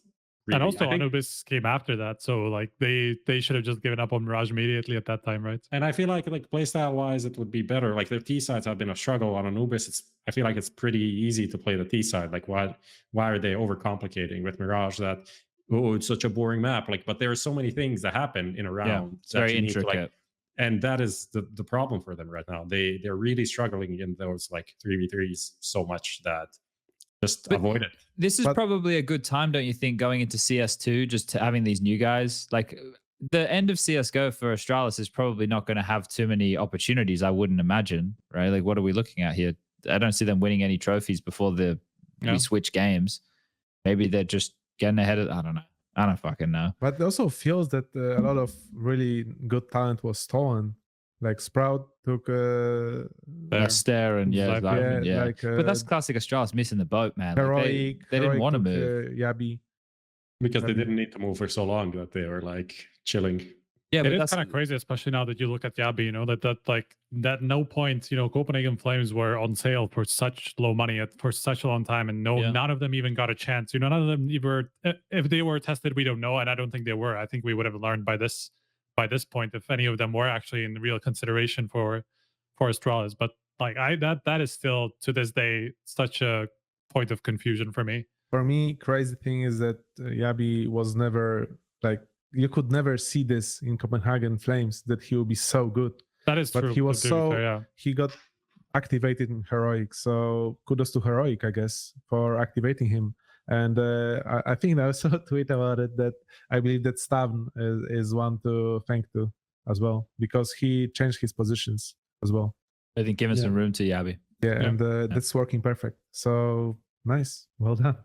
All right. Well, we want to jump into Skinionaire, gents. So you want to keep talking about Astralis? Keep kicking that can down the fucking road. Nah, we did it last week as well, but all right. Well, I missed it. Let's see how they do in the Brazy party. Brazzers party. Don't worry, that's coming up on my arts and crafts soon as well, Striker. So don't worry about that. Let's go. All right, let's get into our quiz. We're going to be doing Skinionaire here, TaZ. I don't know if you remember Skinionaire, but basically it's 5 questions. It's multiple choice. You are a representative. You're a gladiator for the Twitch chat right now. Every question that you get right is going to move us up a rung, and each rung is coinciding with a skin of value. And it looks like the skins have changed on my little graphic here. It's inflation, skinflation. Inflation. Okay, so we've had some drama. Well, that's true. The NFT bros are getting in on the skins right now, so the market is it's going gangbusters. But TaZ, do you feel you're ready here for the who wants to be a Skinionaire? I can try. Yeah, that's perfect. We'll give you a one lifeline. You get one lifeline. You can ask Striker if you need a hand with anything. We've been very lenient in recent history. So what we're trying to do is we're trying to. Yeah, I got the call from the bosses. They said we've been giving away too many skins. So we're trying to make these a little bit harder. Now, Prof, how hard are these questions? What theme do we have today? It's Poland. Poland themed. So I don't think it's too hard. Like some of them, I think at least three. At least 3 he's going to get for sure. All right, fair enough. There's some confidence from Prof. The question writer, Mr. Striker, you ready to give the assistance if required? I am just hoping this is like stuff I know. That's all I am. All right. Well, here we go. Who wants to be a Skinionaire? Brought to you by BitSkins with TaZ. Question number 1. 10 polls will be playing at the Paris Major, which is the most since DreamHack Winter 2014, Cluj-Napoca, London. Damn, you locked that in quick. Yeah. Okay. Cluj-Napoca. All right. Well, we've locked in B, Cluj-Napoca, and the correct answer is Yeah, I've been on Twitter. Oh, yeah. I think M&M's or was it Carbon who posted this? I think at some point. How many were back in the day? I remember like when E-Battle were there. I mean, like that was the Hyper team. Then there's Vexed. That was the same team, no? That was a long time ago. That's crazy because when we were in VP, we didn't even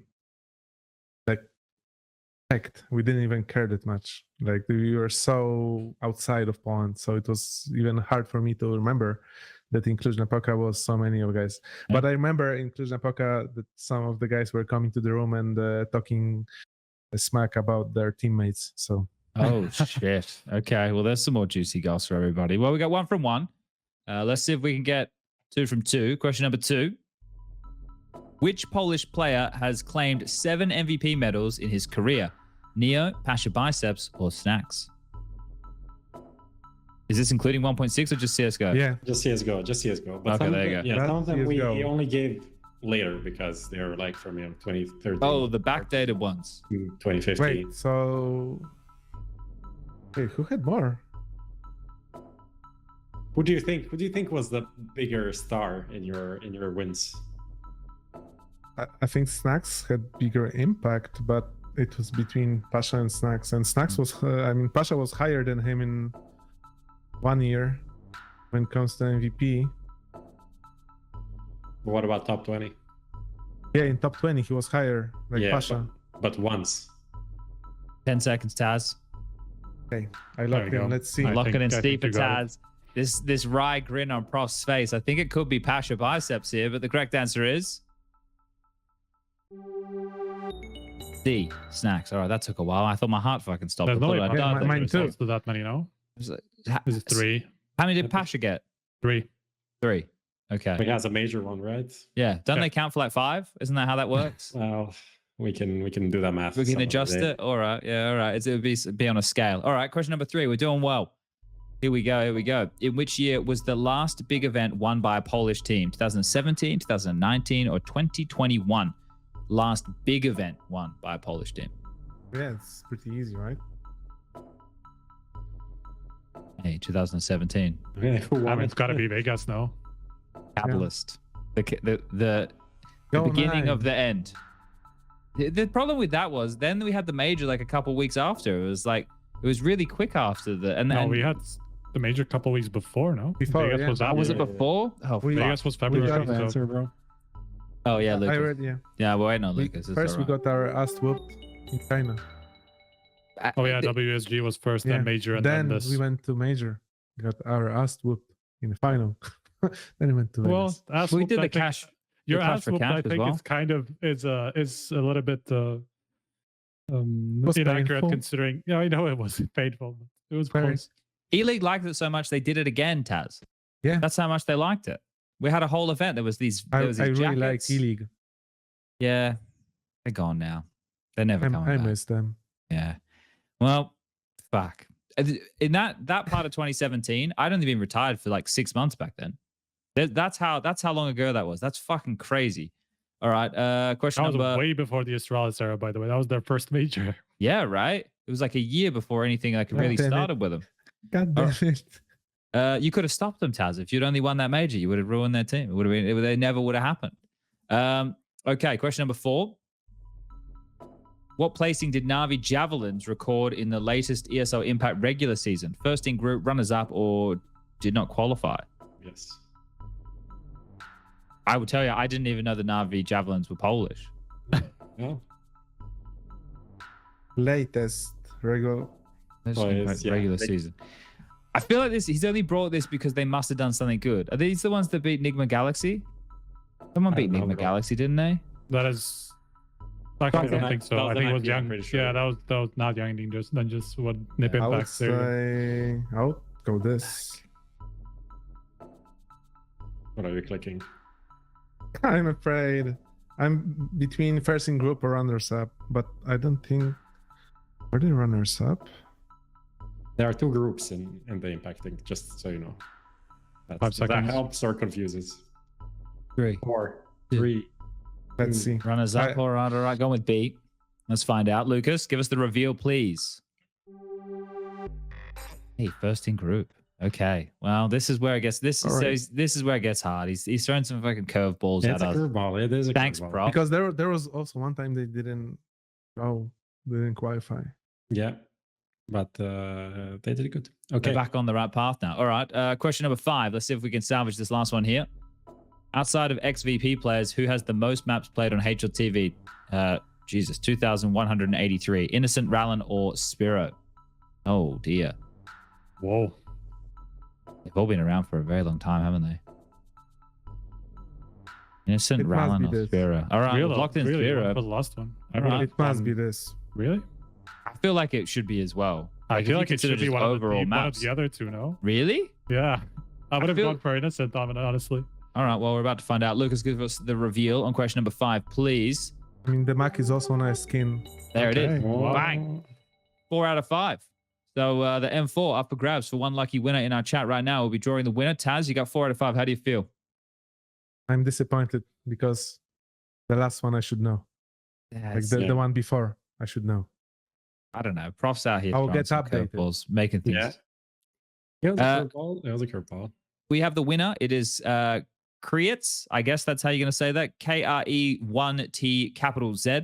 Has been following since 2021. Congratulations. You can thank TaZ for your skin. Our people will contact your people and we'll get it into your inventory ASAP. I don't really know how that whole works, but it does work, I imagine. So that's who wants to be a Skinionaire? Brought to you by BitSkins. Lovely. All right. We're about to get into the next part of the show and we're going to talk about Rio. Show us your macaroni. Macaroni? Your... Oh shit! I was like, I had pasta last night. I wasn't planning on having pasta tonight. Fucking hell. That took me off guard. All right, I'm going to share this in our team speak, so everyone can go on this if you want, or it's just going to be on the link for everybody at home. You can watch it on the stream. It doesn't really matter, but there it is. So sometimes, the first slide, yeah. Sometimes, guys, I decide that I'm going to make these visual representations of things to try and make life easy for everybody. But we are now, as I'm dubbing it, on the runway to the major. All right.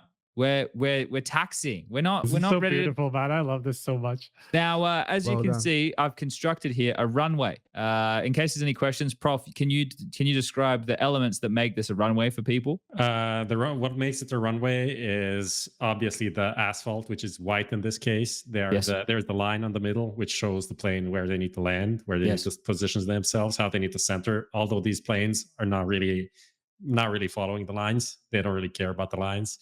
Then there's planes, and they also have the animations, which are great. They're jetting. So that's it. That's more or less it. That's pretty much it. So now to get in the nitty and the gritty of this, the last chance qualifier for the Blast RMRs ended on April 15th. So that was the start. That's when everybody got on the runway. They didn't realize it, but after that, they were on the runway. Everyone was on the tarmac, ready to get on a plane. Now, teams have been going on boot camps over different points here. You can see that Complexity, actually, I think they went to Poland as of the 17th, is what Ryan had said. Or Messi also got involved in that conversation as well. They're flying to Melbourne. Well, they're already there to play the ESL Challenger event. So as we go down here, you can see this isn't all the teams, but Liquid, apparently, they started boot. This is also according to Ryan, started boot camping on the 22nd of April. We had Rio, which had just finished. It was from the 17th to the 23rd. We'll cover off talking about that in a second. Pain and Fluxo in Europe right now. Pain are actually playing in the Brazzy tournament. You've got G2 and Into the Breach. Into the Breach are playing in that Brazzy tournament right now. We've got another slide coming up soon for all that info too. And you can see where all these teams are choosing to start their boot camps. For example, FaZe are going to start on the 30th. Mouse and Apex are starting on the 27th. OG are going to start on the 29th. Then all that's going to come to a close. I don't know when they're going to end their boot camps, but I assume most people will be traveling to Paris to play the Challenger stage as of about the 6th of May, and then the major is going to kick off on the 8th of May. So that's basically where we're at right now. So we're heading in that direction quite swiftly. It's going to come very quick. TaZ, with all this, and we're now 2 weeks out, these teams all know their opening matchups. What do you think would be the best use of time? Do you think there's a good strategy? Because some teams are playing in LAN events, some are playing in online events, some are just boot camping. Some teams in the legend stage are probably taking time off right now. Like, what do you think would be the best use of a team's time running into an event like this? I think it's very important to have some days off before the event starts. Okay. So it's pretty dangerous to do a boot camp like very close to the event and just play a lot and go to the event straight from the boot camp. I don't think that it was good for us ever. So I think it's good to have some hunger. And yet again, I wonder how Complexity will do, because they are going, now they're in Melbourne, right? Yeah. So it is a really good thing. If they could win, they would be in a very good spot for the major, because it's going to be hard for them down there though. Like Bad News Eagles are there. Like it's not going to necessarily be an easy event. Do you think it would do worse for their, like if they bomb out in the groups, do you think it tanks their confidence? Or they have to get playoffs? Yeah. I think if they tank out in a group, then it will be extremely hard for them in the major. Okay. Well, Lucas, if you go to the second slide of this, because TaZ has already started bringing up some of these team names, we may as well jump into it. The second slide, if you tick on over there. So these are the top half are teams who are at ESL Challenger in Melbourne, who are also at the majors. So you've got Bad News Eagles, Greyhound, and Complexity. And then the lower half of that is teams who are playing in this Brazzy party online, which started today. Excuse me, all best of threes. You can see Ents, Into the Breach, OG, Apex, 9, Gamer Legion, Pain, they're all there. And I represented an online event with a Coke can. So I hope that people appreciate that. This is the wrong Coke can. It's not zero, it's normal. Sorry. Well, I don't drink Coke, so I didn't really get the meme anyway. But these are where these teams are at the moment. I also saw that 9 was playing in like an ESL Challenger online event at the moment. So there's a couple of games for these teams in the lead-in. And there's obviously different strategies being employed based off where these teams are at with different events and the calendar and everything.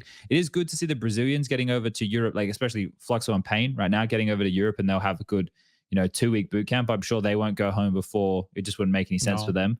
But we do want to tie the conversation with IEM Rio and how that concluded into this conversation, right?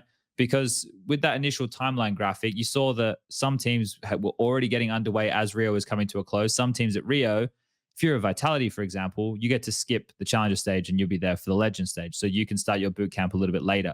I just wonder where we want to start. Do we want to start with 9, keep it quite Polish? That's what Prof's got here. Okay. So I guess we can, because 9 have had this surge to not power, right? Like I guess we consider them the best Polish team, sure, but notoriety on the spotlight. Yeah, the notoriety's there now, and people are paying a bit more attention to players like Key and Kyler and stuff, and obviously Hades. We spoke about him before, and this team is now in the spotlight. Do you think it's too early for them to be in the spotlight, TaZ? Do you think it would have been better if they kind of kept their statuses before they scraped through, they didn't get a Legend spot, and then they surprise everybody at the major? Or do you think this is a good coming of age moment for them to be more properly prepared for the big teams? I actually think that it was good for them to like beat the top teams to go to the Legend stage, because they gain confidence on LAN that they can do it on LAN. But I do believe they talk too much when it comes to why they win. They actually, they're saying that, they didn't prepare for us. They disrespected us. And we just played our game. And now imagine going to the Legend stage on the major. Will people now disrespect you? Like, it's better not to talk too much sometimes and just build a certain way of thinking for teams. Like, oh my, what they are doing? They anti-stratted us. Like there's many times that teams think, they played the anti-strats on us, but they didn't, right? They just played their game. And I believe that it's good for the team. I'm not so... I think that the Brazil event was extremely unlucky for them. They played better than they got in the end. Actually, they were competitive in their games. And I think that they can really do well. I have even funny meme prepared, but I'm thinking about using... I'm just thinking about the curse. Okay, you have to be careful now. You don't these powers you've inherited. You got to know when to use them. Apparently, even just preparing a meme could be cursed. They don't even have to post it. Like, for example, if you're writing a news post and you prepare the headline, 9 win against NIP when it's 15-7, that can also produce a curse. Listen, I tested the curse on Vitality, on Heroic, on all the teams in the Rio, and it didn't work. We are safe. But the curse knows when it's a test, That's the thing. It's like the dinosaurs, man. They were put back here to test our faith. I don't know if people have been keeping up to date with that, but look, Prof, you didn't like that one. I thought I'd get a laugh out of you. Sorry, I was reading this question. The dinosaurs would get you. Okay, you got. What was the question? The question was, Sponge, can you twerk if ITB win? No. Okay. What did you say about dinosaurs? Greyhound win? I was saying they've been sent here to test our faith. Never mind. It's I don't think I should understand that one. It's all good, man. It's a religious joke. Is that a boomer joke? Yeah, it probably is. It probably is a boomer joke. TaZ isn't laughing either, so I don't think maybe it's a Jurassic Park joke. Who the fuck knows? Okay, so yeah, 9. I think this is the thing. It sucks the way things went down for them in Rio. Like, you don't love it because it felt like it was over so quickly and they didn't really get an opportunity to show their worth, which that is the way that a 16-team event is going to go. It's a lot more cutthroat, right? Like, there's none of this triple elimination. It's not Swiss. It's like you're in there and you either win or you lose. It's one of the things with the competition that I feel gets a little bit dulled when we talk about these things. And I was reading Nero's article the other day about the major stuff.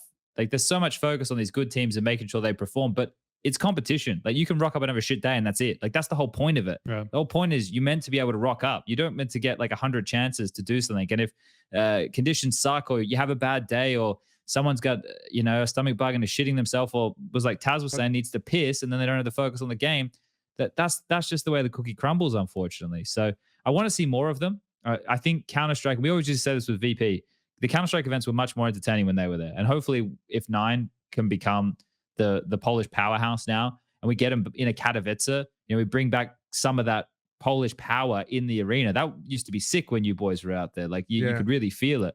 So that would be great. But as far as 9 go, they're on the radar now, which is a difficult task.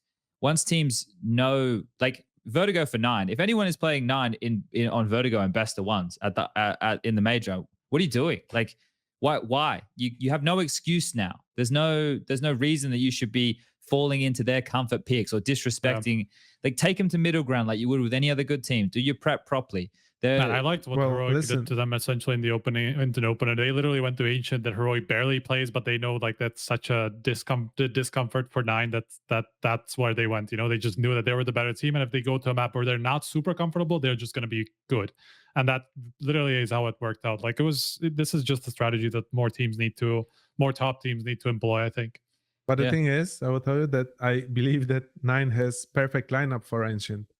They have a perfect lineup to just do the same thing on Ancient that they are doing on Vertigo. Like, look at the window spot. Window spot is and you have K in the team. You can do the config things all the time. Like, config was carrying Astralis on this map when they were playing, and he also did a lot of good stuff for NIP on Ancient when he was playing on mid. So they need to just think about it, and they will do well. And also the other thing, I actually wrote to Hades after they lost, after my curse. It was maybe overreacting, but they didn't take the timeout after this round. They didn't take a timeout early enough, and that was a mistake that when you are, this is a mistake when you're a younger team. You don't do, because you think that you can win the next round or you will have time. No, you don't have time. If there's a comeback, teams just get stronger every round. Yeah, it's one of those things. Knowing when to take the timeouts as well as something that's going to be a while for them to get that experience, because it's a completely different environment to a lot of the online tournaments and stuff they've been playing as well. So that's something they have to come to terms with pretty quickly. That's the thing. I'm not saying they're going to be their own. I think their inexperience as like individuals at majors and stuff is great, because I think that's what's going to make them hungrier than other teams, right? And that's a really positive thing. But in terms of, like you're saying, in those matches when those comebacks are happening, to be able to have the cognizance or the experience to take those timeouts that are going to get you the game closed, like that's the difference between winning and losing, right? So yeah, it's a road where Striker, give me the beans, mate. Give me the sauce. I was just going to say that I'm not sure how good it was to play Rio for 9, just exactly because it just gives teams a lot more to see when it comes to how they approach top teams. What about Brazzy right now? Yeah, I mean, that's another thing, right? Because that's going to be a lot of playtime that people can look into when it comes to 9, right? And they had kind of a surprise factor when it comes to the RMR, and now there's going to be so much to see. There already was before, but at least that's like tier 2 CS. But guys, listen, what events they played before? EM Dallas Europe Open Qualifier. CCCT North Europe Series 4. Elisa Invitational Winter. Like, there was no place to play. Yeah. So they are trying to gain as much confidence as they can, as much experience as they can. And also, like, for us viewers from Poland, for people who cheer for them, this is finally perfect. We can watch a team with a big level of Counter-Strike. Yeah, and that's true. I do think that some of these guys still didn't show their full potential. Like Goofy, Killer, Kyler, like guys, these guys are sick. And K, what K does, like, you know, I believe that what K does can be much like on the level that top Refalls do. So we just need to wait and hope that Hades can like bring the leadership, because I believe that Hades is their leader in a way, but he needs to grow into it. And it's also why it's good for them to play a lot of events, like big events, because he'll learn how to deal with it, hopefully. I think long term, that's definitely the way to play. It's more like about what their chances are going to be right here at the major, right? Because they are the team who's coming up, and now that they will have played 3 top events in the lead up to the major, that suddenly means there's no surprise factor. Everybody knows how you play now. Everybody knows how you approach top teams now. Everybody knows everything they need to know about how you play, you know, because a lot of the time, if you look at how teams play in the top tier 2, it's not going to be the same way. Like they just can't get away with the same stuff at tier 1. They will just have to change their approach now, right? So I think just in terms of like isolated the major, I think these things are probably not going to work out for the better for them. But in terms of experience, of course, I mean, the more they play, the better they get at facing tier 1 teams. And I think Hades only been there for 3 months. Yeah, and I think even this loss that they had against an IP, you know, like not being able to close it out from like 15-8 on Mirage or whatever it was, the scoreline, right? That's also something that's like mentality-wise will help them at the major. You know, they will know how to deal with this better next time something like this rolls around, you know? But I still think that Rio was a good confirmation for us that 9 is actually a good team and can play these top teams, because they took down Mouse, right? They actually had a pretty good chance against Heroic, and they probably should have played them again, you know, where they would have been pretty competitive. And so I think it just shows that they're legit. You're sure? I was sure that if Heroic plays against 9 again, that 9 can win this game. Really? Like okay. Because they played Ancient and they were terrible. They had terrible results on Ancient, and they made a comeback. Like they lost like 16-12, but they lost like a very stupid round in the end. So it should be even closer. So if they can play with Heroic to this level on their worst map, basically, worst playable map, then bro, they're in a good spot now. Yeah. All right. Well, let's keep our eyes on 9. I think the summary of this is we think that they're good, and we'll have to wait and see how well they can do at the major. That's about as far as that goes. Okay. What about what we got? Vitality to talk about. Heroic.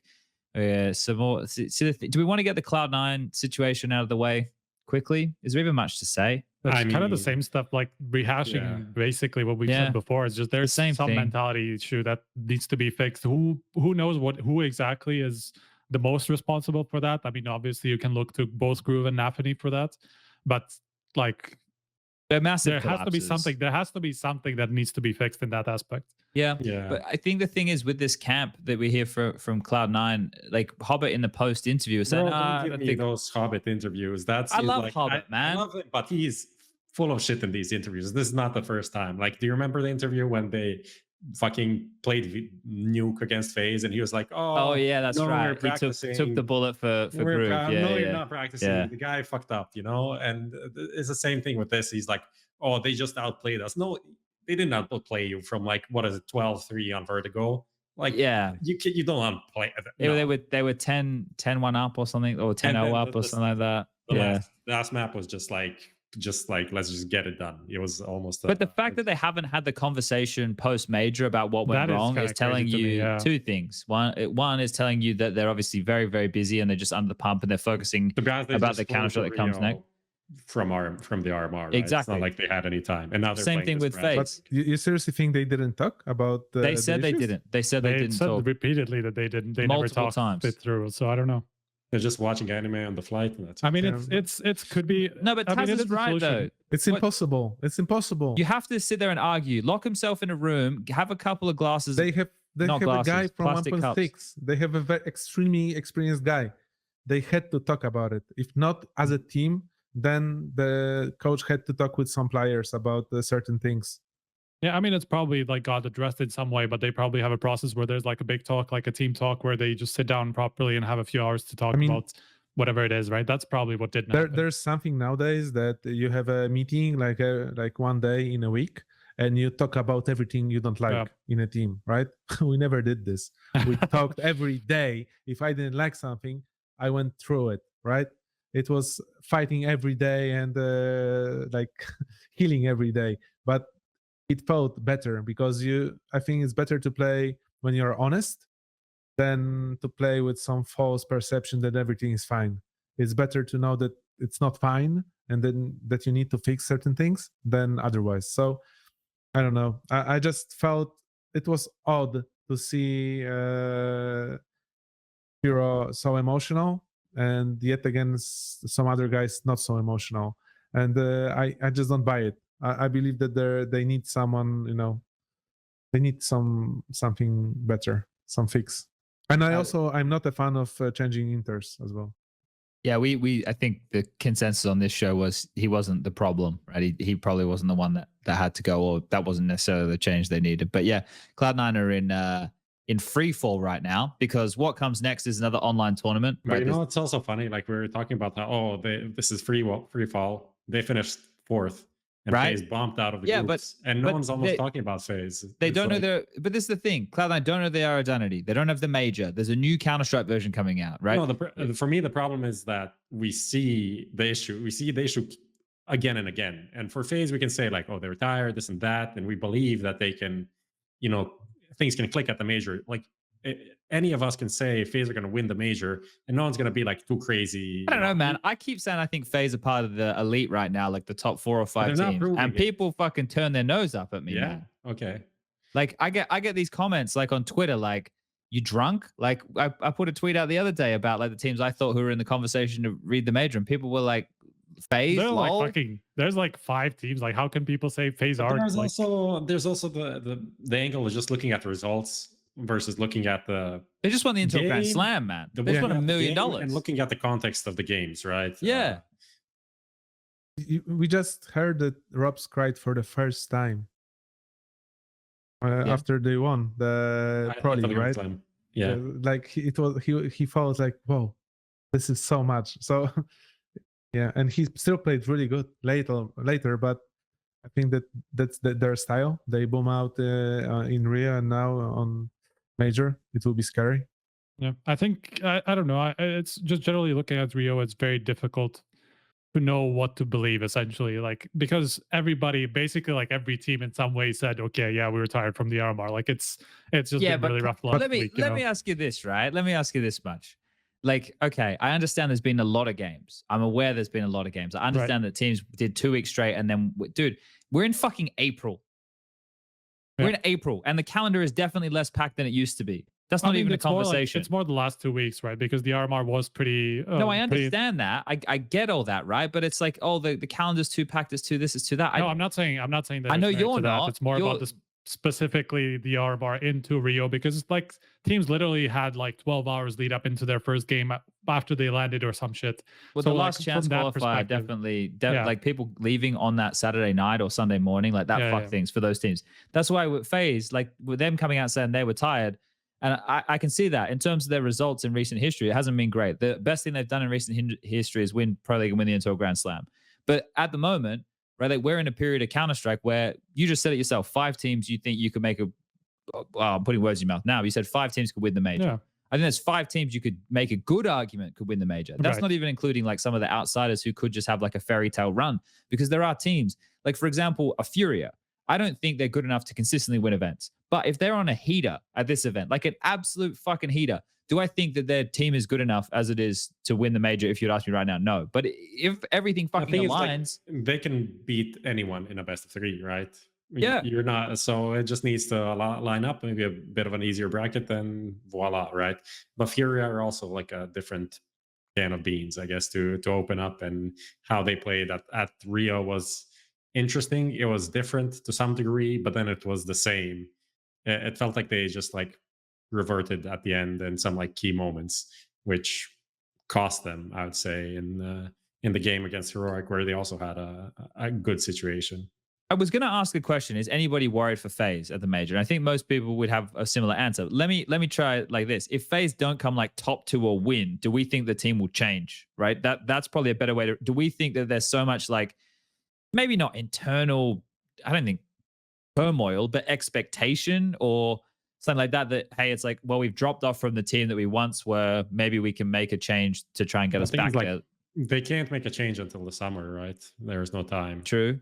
So I also they're don't just think- gonna stick it out. I also don't think that's just watching them talk afterwards and watching them behave afterwards. I don't think they believe there's anything actually like seriously wrong with the team enough that there needs to be a player change. I think But, they need to okay. like bomb out the rest of the season. Like You not don't- really every tournament, but like if they bomb out the major and don't do anything notable at the next two events, which is Dallas and Washington, then yes. Yeah, Okay. sure. Yeah, I mean, if it goes Because badly, that would for be sure. a But it's like, horrible last year, right? Basically, that whole last year would only include Pro League. Pro League. That would be That's it. it. yeah, but I mean, the thing is, like, people say that they've been like in a shit form, and like if you look at Rio, of course, that's like a bomb out of groups. But even from the end of the last season or like the first season last year, right, when they stopped winning, they still came far, basically everywhere outside of Rio, and now are still having decent results. I mean, obviously they won Pro League. And then bombed out of Rio, but it's not like they've been doing badly since they stopped winning last year. It's more that they're not the team that we know from then.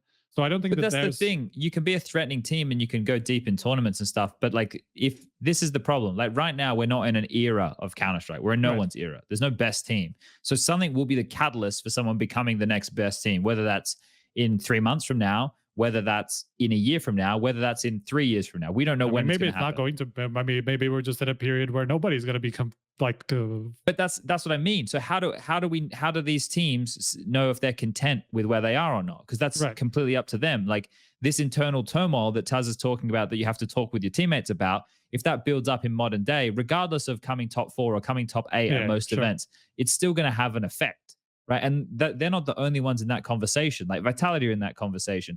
Like Navi, But you know what? I actually think that Vitality is, after this event, they are extremely healthy. That it feels like they After got Rio? cured. Yeah, it's like Yeah. they were in a terrible spot. They were in a terrible spot, especially Dupree. Like when they picked the Jacks for standing and they made this comeback. Everyone remembers this comeback they did, Yeah. right? Anubis 14-1. Yeah, Yep. crazy.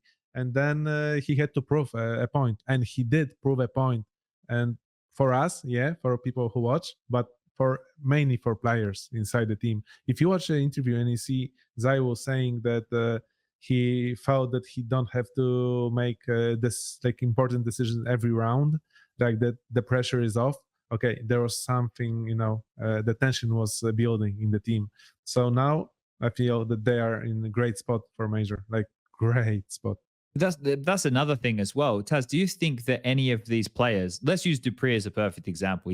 He's going to have played at every major, right? Like, do you think that, let's say they win, or let's say they don't win, but do you think like for somebody like him who's, I guess he's like 30 now, right? Dupree, and he's just had a kid 30. and stuff. Do you think he's at like a catalyst of a decision-making point in his life? Like, maybe I'm done with play.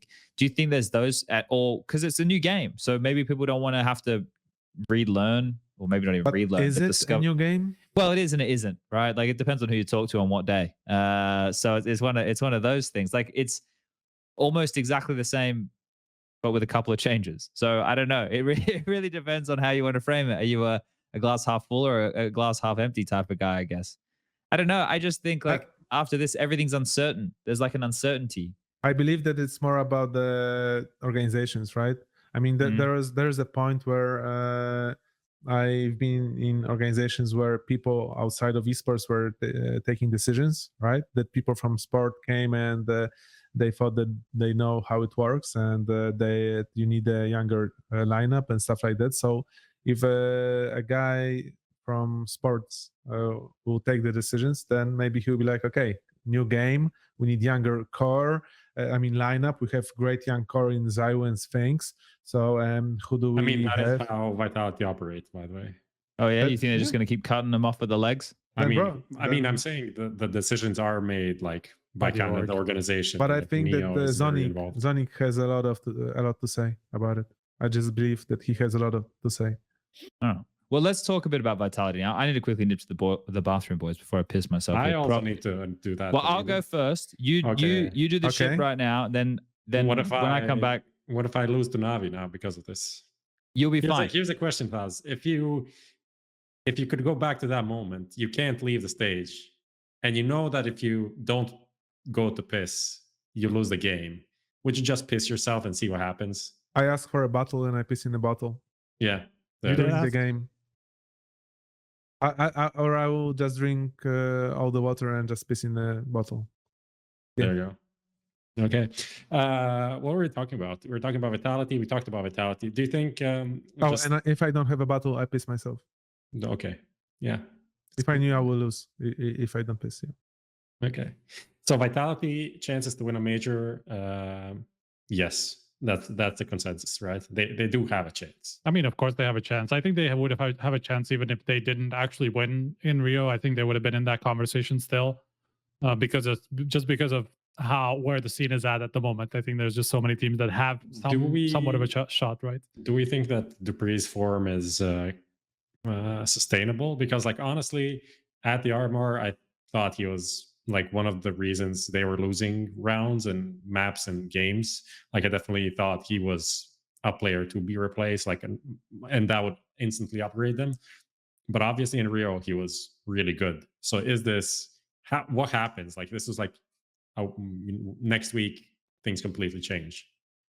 I wonder how much it has to do with just how everybody was saying how basically they didn't give a shit about Rio, and Vitality were chief among all those teams that said, like, yeah, we have zero, like, there's zero pressure, we have zero expectations, we're just coming here to play it out finally and then just have some break, right? So I feel like, I don't know, I really don't know what to believe when it comes to Rio results and overall.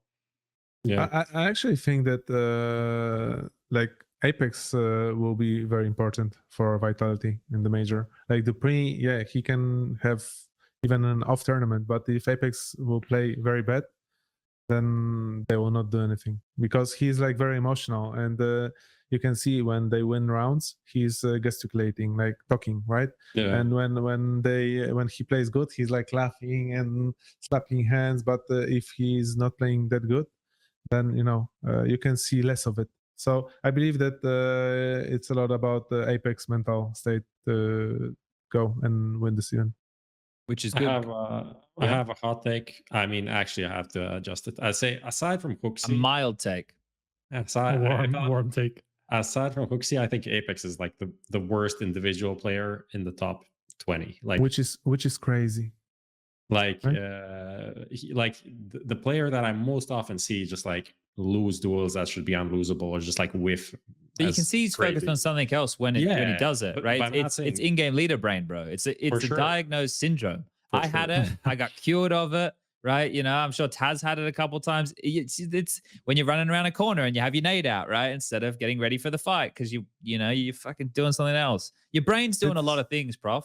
Yeah, it's tricky, but that's why I want to say that's why they need Dupree. Like, they can't have Dupree being like what he was at the RMR and expect to do anything. Like, for me, that the two can't coexist. But didn't these things also play a lot worse on RMR than he did in Rio?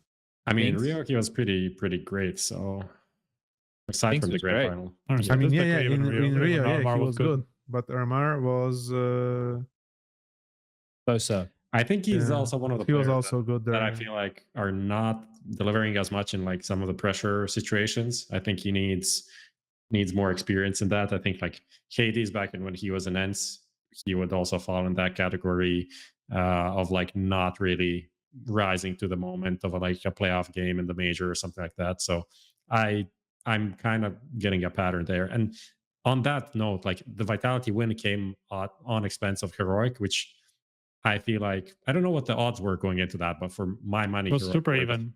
Heroic were kind of slight favorites for me, just because of their consistency and everything. But then you see the game, and everyone is talking about their high floor, and I feel like their high floor in terms of placements exists, but I don't think their floor is that high in terms of like performances. I feel like in this game and the Rio final, you could see like everyone just like not doing anything, essentially. Like TaZ, Stone, Yabi, all of them. Like Stone, fucking Cadian was top fragging for the team. He is the upper, but like he's not supposed to top frag in this team, and they're just losing duels, they're missing smokes. Their floor in that game was like in the basement.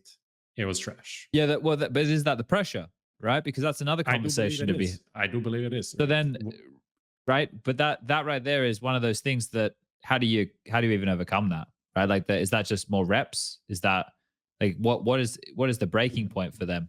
Is it a fact that they didn't need that extra 10%? Because this is with what you're saying, Striker, it's hard to measure Rio and what it means. It means something different to everybody. And I feel like that was the dialogue that, at least when me and Machine were talking about stuff, we were trying to get across on the broadcast, was that, you know, it's different for everybody why we're here. The event for the viewer at home is to be entertained, right? Some entertaining Counter-Strike is the best you could hope for without too many delays, and you get what you paid, which is, as we all know, nothing. I mean, that's what I'm saying. Like, this thing that happened to Heroic in the grand final is certainly relevant for the major, because it doesn't get to another final. The whole event until the final, you're like, okay, I'm not really into this that much. But when you get into the final, there's no holding back. There's no like, I'm not really that interested in winning this title. No, like, you're going to give everything to win there. And I feel like that's the same thing that's going to happen in the semifinal or grand final of the major, which is tricky. I wonder. Actually, yeah, go ahead. I actually think that they were overconfident in all the tournaments. They took second place. They were overconfident, and when they be better as the underdog. I think that they are like they can't have that status. Yeah, exactly. They have a status of best team coming to the major, and I think that now they will. They have like, I don't know. I really feel that they have the biggest chance to win it. Only if they learn to not be overconfident, because even against 9, like, there are some interviews, or maybe there are some talks from guys from 9 that in the practice, like, Heroic was running with P90 because they were like trashing them so much that they at some point were running with P90. Even when I played with my team against them, like, at some point, if they were playing good, they were just doing random things. So they're overconfident in their game. It's a good thing for them, because that's why they're winning so much. But the last step they do, they just, they crumble. I think the final generally was more telling of Heroic not being able to win than Vitality actually pulling it off. I think it means more for the major, to me at least, that Heroic, especially given that Heroic were actually one of the teams who did have a bit of lead time into Rio and didn't have like that like, we just needed to hard fly travel, in like 24 hours before and whatever. Like, they were one of the teams who got at least a little bit of a break. Of course, you had the Yabi getting sick, and that, I'm sure, affected things in terms of their practicing during the tournament or like team talks and all that stuff. But obviously they still went into this final, and at that point, I think Yabi already looked okay. So I don't think that played so much into why they lost the final. It's hard to say what exactly is the problem, but I do think that's the fact that they were in the best position to win Rio in general and didn't, especially in that way, to Vitality, is telling. Okay, I see what you're saying there. I feel like one of the things that seems evident for me, and I don't know, maybe this is just the eye test, but like, Cadian keeps giving whatever he can to make a play, right? Like, he had a couple of really nice rounds. He had that AK round on Inferno over towards the SI. He also had the collat to win out that clutch, which, a whole lot of that is luck, but he still made something happen, right? And I feel that's what we think about, or at least that's what I think about Heroic as a whole. It has 5 players in the team who can all make something happen, right? Like, Yavi can go in and just own a site. Tessus can have a sick round. Like, everybody can do something. Shush can win a crazy clutch. Stown can do a great job on the secondary AWP. But in the finals, it feels like everybody else other than Cadian isn't finding the normal impact that they would normally find. Like, that's what I think is missing with that team, because it needs to be the 5 fingers to form the fist. But when they get to the finals, like, Cadian's still there trying to do everything he can. He's the hype man all the time. But then if players go missing or start to get a little bit nervy, then he's going to do that for them as well. And then he's still the one making the plays. He needs his players to be a little bit more accountable for him in the finals, I think. But it doesn't take them out of the conversation to win the major for me. It's just going to be a fucking massive hurdle, because for them now you have a mental block. What is that? 3 out of the 4 finals they've been in that they haven't been able to convert. Like, that lives with them now. Like, not only are we talking about it, they're probably thinking about it, and they're definitely having a discussion about it. So, you wonder what comes next, because this is the thing. Like, we've touched on this a couple of times. Is there any disagreements with you guys? And I kind of hope there is, but the 5 that I have right now going into the major, who I think are playing the best level of Counter-Strike or have the best chances to win, are Heroic, Vitality, NAVI, G2 FaZe.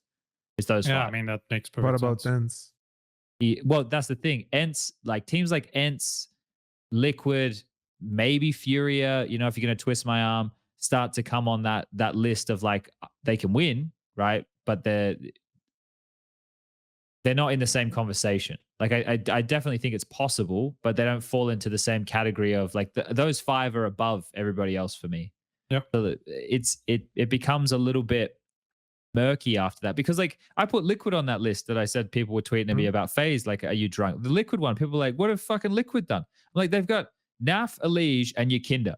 You're telling me you don't think like if those 3 players are on form, OC's having a good time. Even Nitro's had some like crazy impact rounds recently. I know it needs to be to the higher level, but it can get there. Like I don't know why we would assume that it can't get there. Apparently, according to my little timeline as well, they started boot camping on the 22nd of April. So it seems like they're going to have there shouldn't be an excuse for the major of a team going, we didn't get enough practice against European Counter-Strike. Like that doesn't exist anymore, right? So like for me, there's a lot of these names, and then you have so many upset potential teams that we've seen.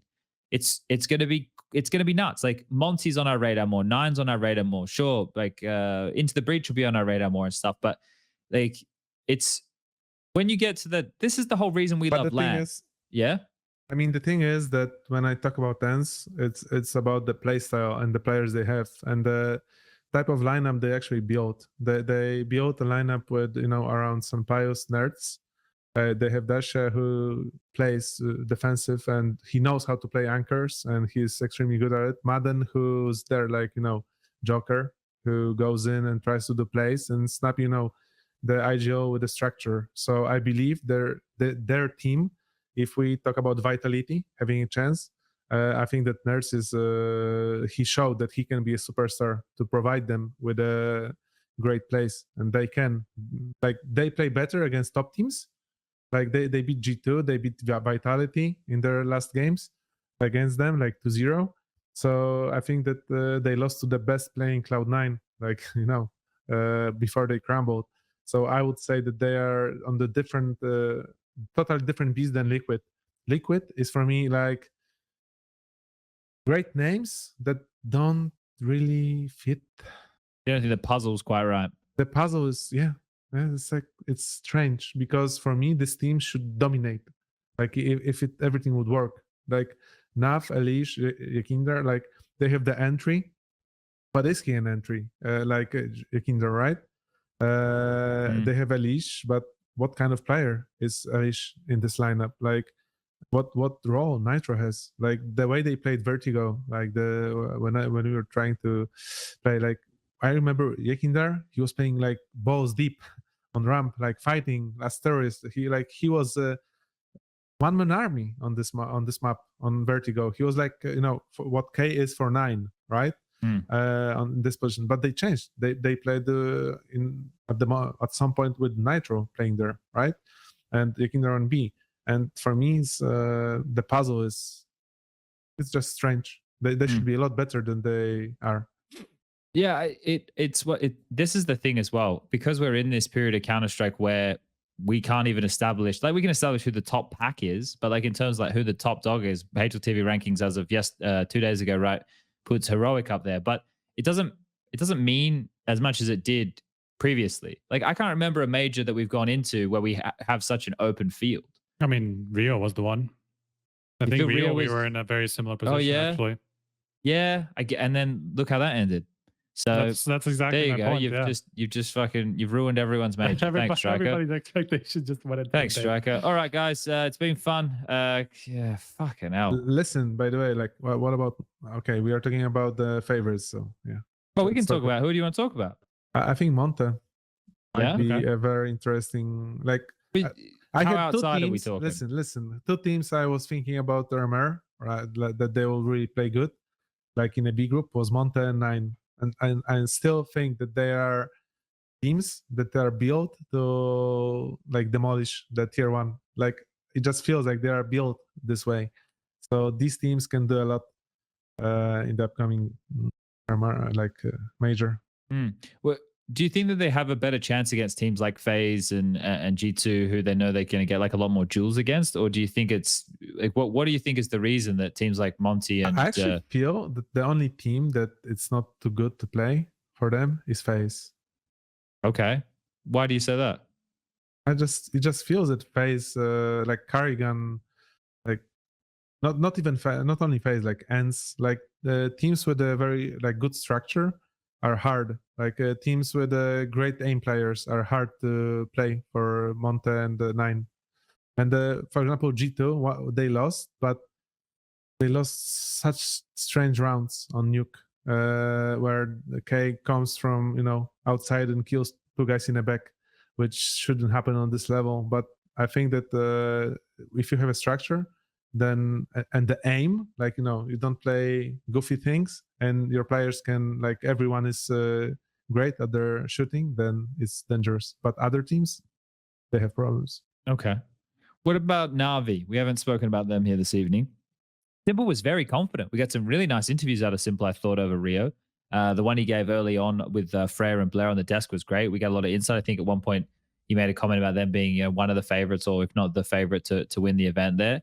And the mood, even though I thought the mood was like, it was like maniacal, like things are falling apart, we hate our lives, like, that type of laughter. It was, no, apparently the mood in the camp is quite good. MPL, he had a really good RMR, right? He had some impact again here throughout Rio, but the team feels like it's back on the right track. It felt like we got a little bit unhitched there for a while, but things seem a little bit better with Navi in terms of at least the way the players are interacting with each other. I know we spoke about that a little bit more earlier to do with like the harder nature of things, but like Navi or another, like we did like a time capsule thing at the start of the year, TaZ, one of our episodes, and I think I said that Navi was going to be the team for me. Like we were picking, I guess, best team, and I think I said I didn't think there was going to be a best team. Like Navi would be like the consistent, always in the playoffs, and it feels like they're living up to that. Like they're constantly getting to where they need to be, but they're another one. Is there enough in Navi? And this is the thing, when the Simple's there, you kind of have to say yes. Like, does Navi have enough to win another major?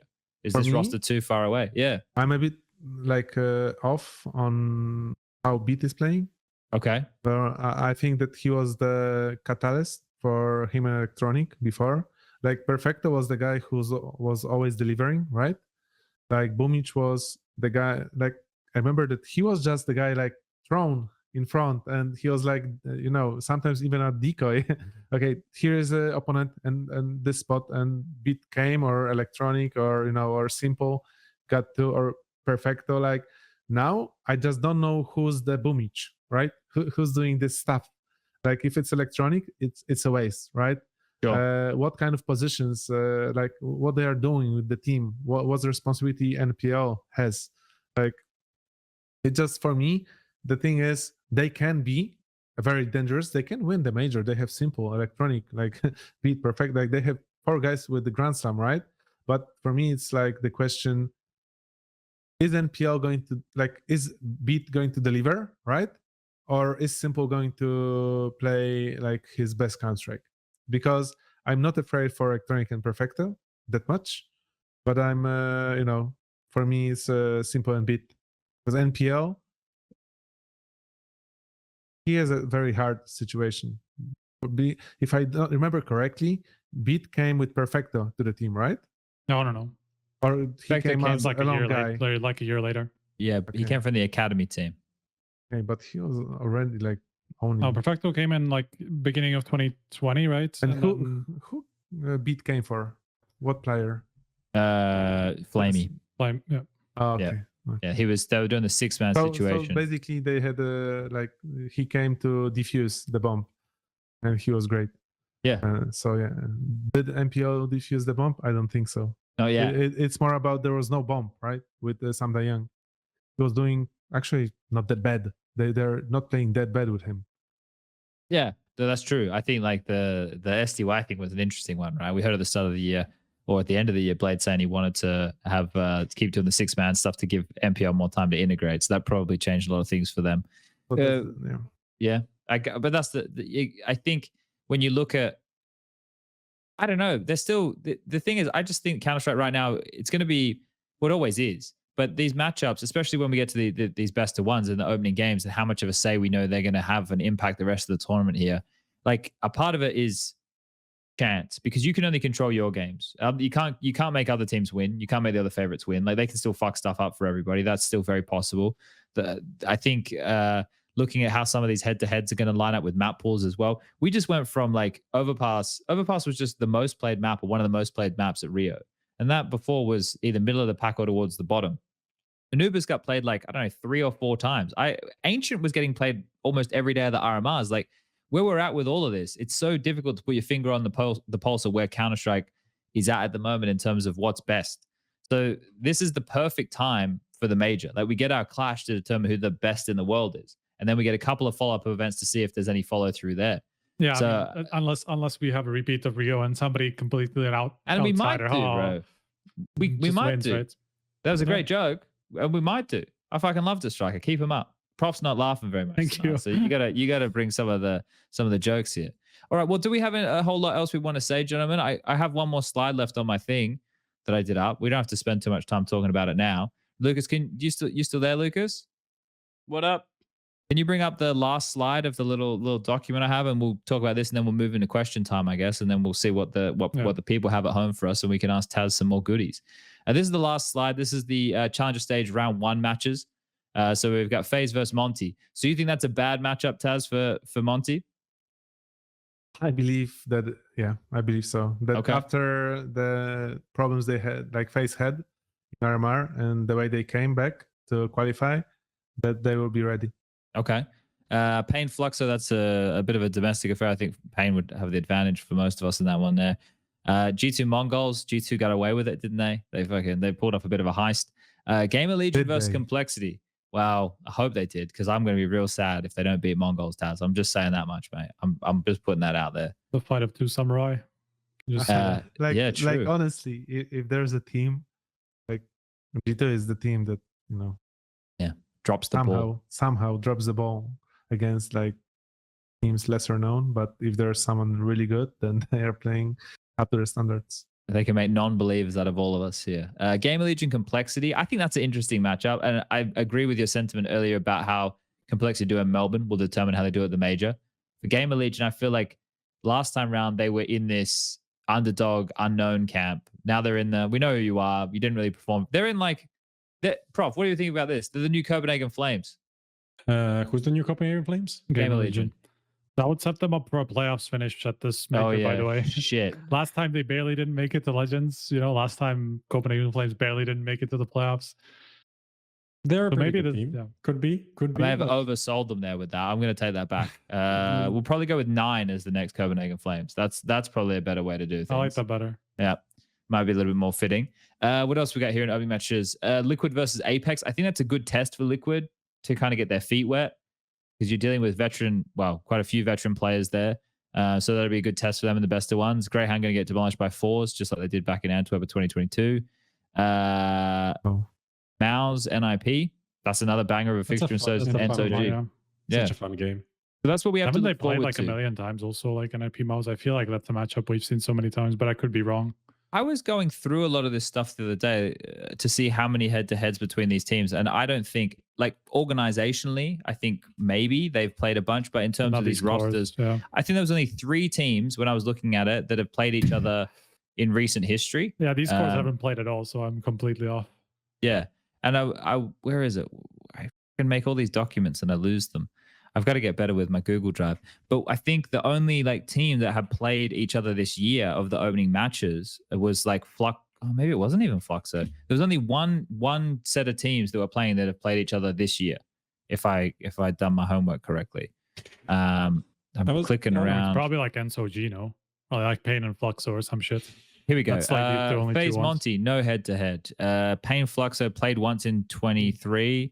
G2 Mongols, no head-to-head. Gamer Legion Complexity, no head-to-head. Greyhound 4s, they haven't played this year. Last time they played was Antwerp Challenger Stage. Apex Liquid, no head-to-head. NIP Mouse, no head-to-head.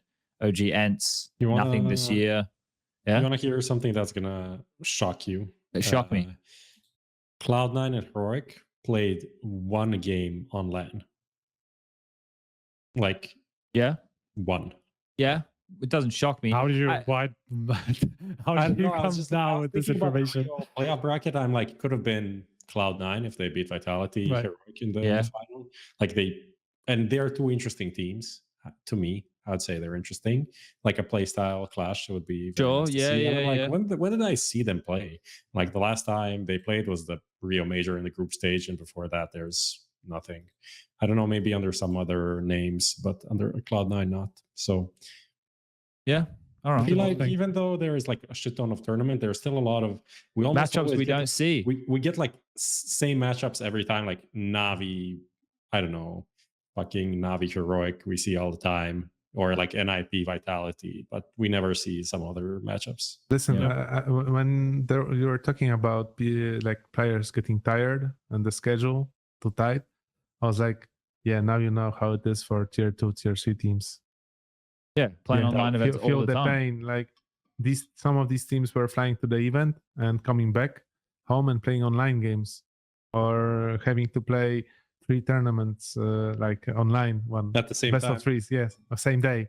Yeah, like this is crazy how much people like have to play, youngsters, if they are about to have a chance. Like the people say that, oh, you can skip an event. Yeah, skip the event if you have like 3 events in next half a year to play. Yeah, skip one of them for sure.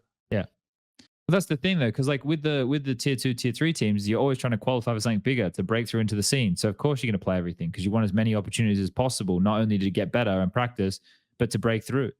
And that's like the cutthroat nature of all of this. Like it's kind of fucked. Like we take up a lot of our time in a year. Right, I think I ramble and I definitely babble on a whole lot here. I think if we could just get Counter-Strike events to 50% of the field have to be non-partner events at these big events, then we're on the right direction. I think if 50% or more of the field are non-partners, we're headed the right way. We can't have this fucking type of event where you have 12. Yeah, but then again, we need the fan base, right?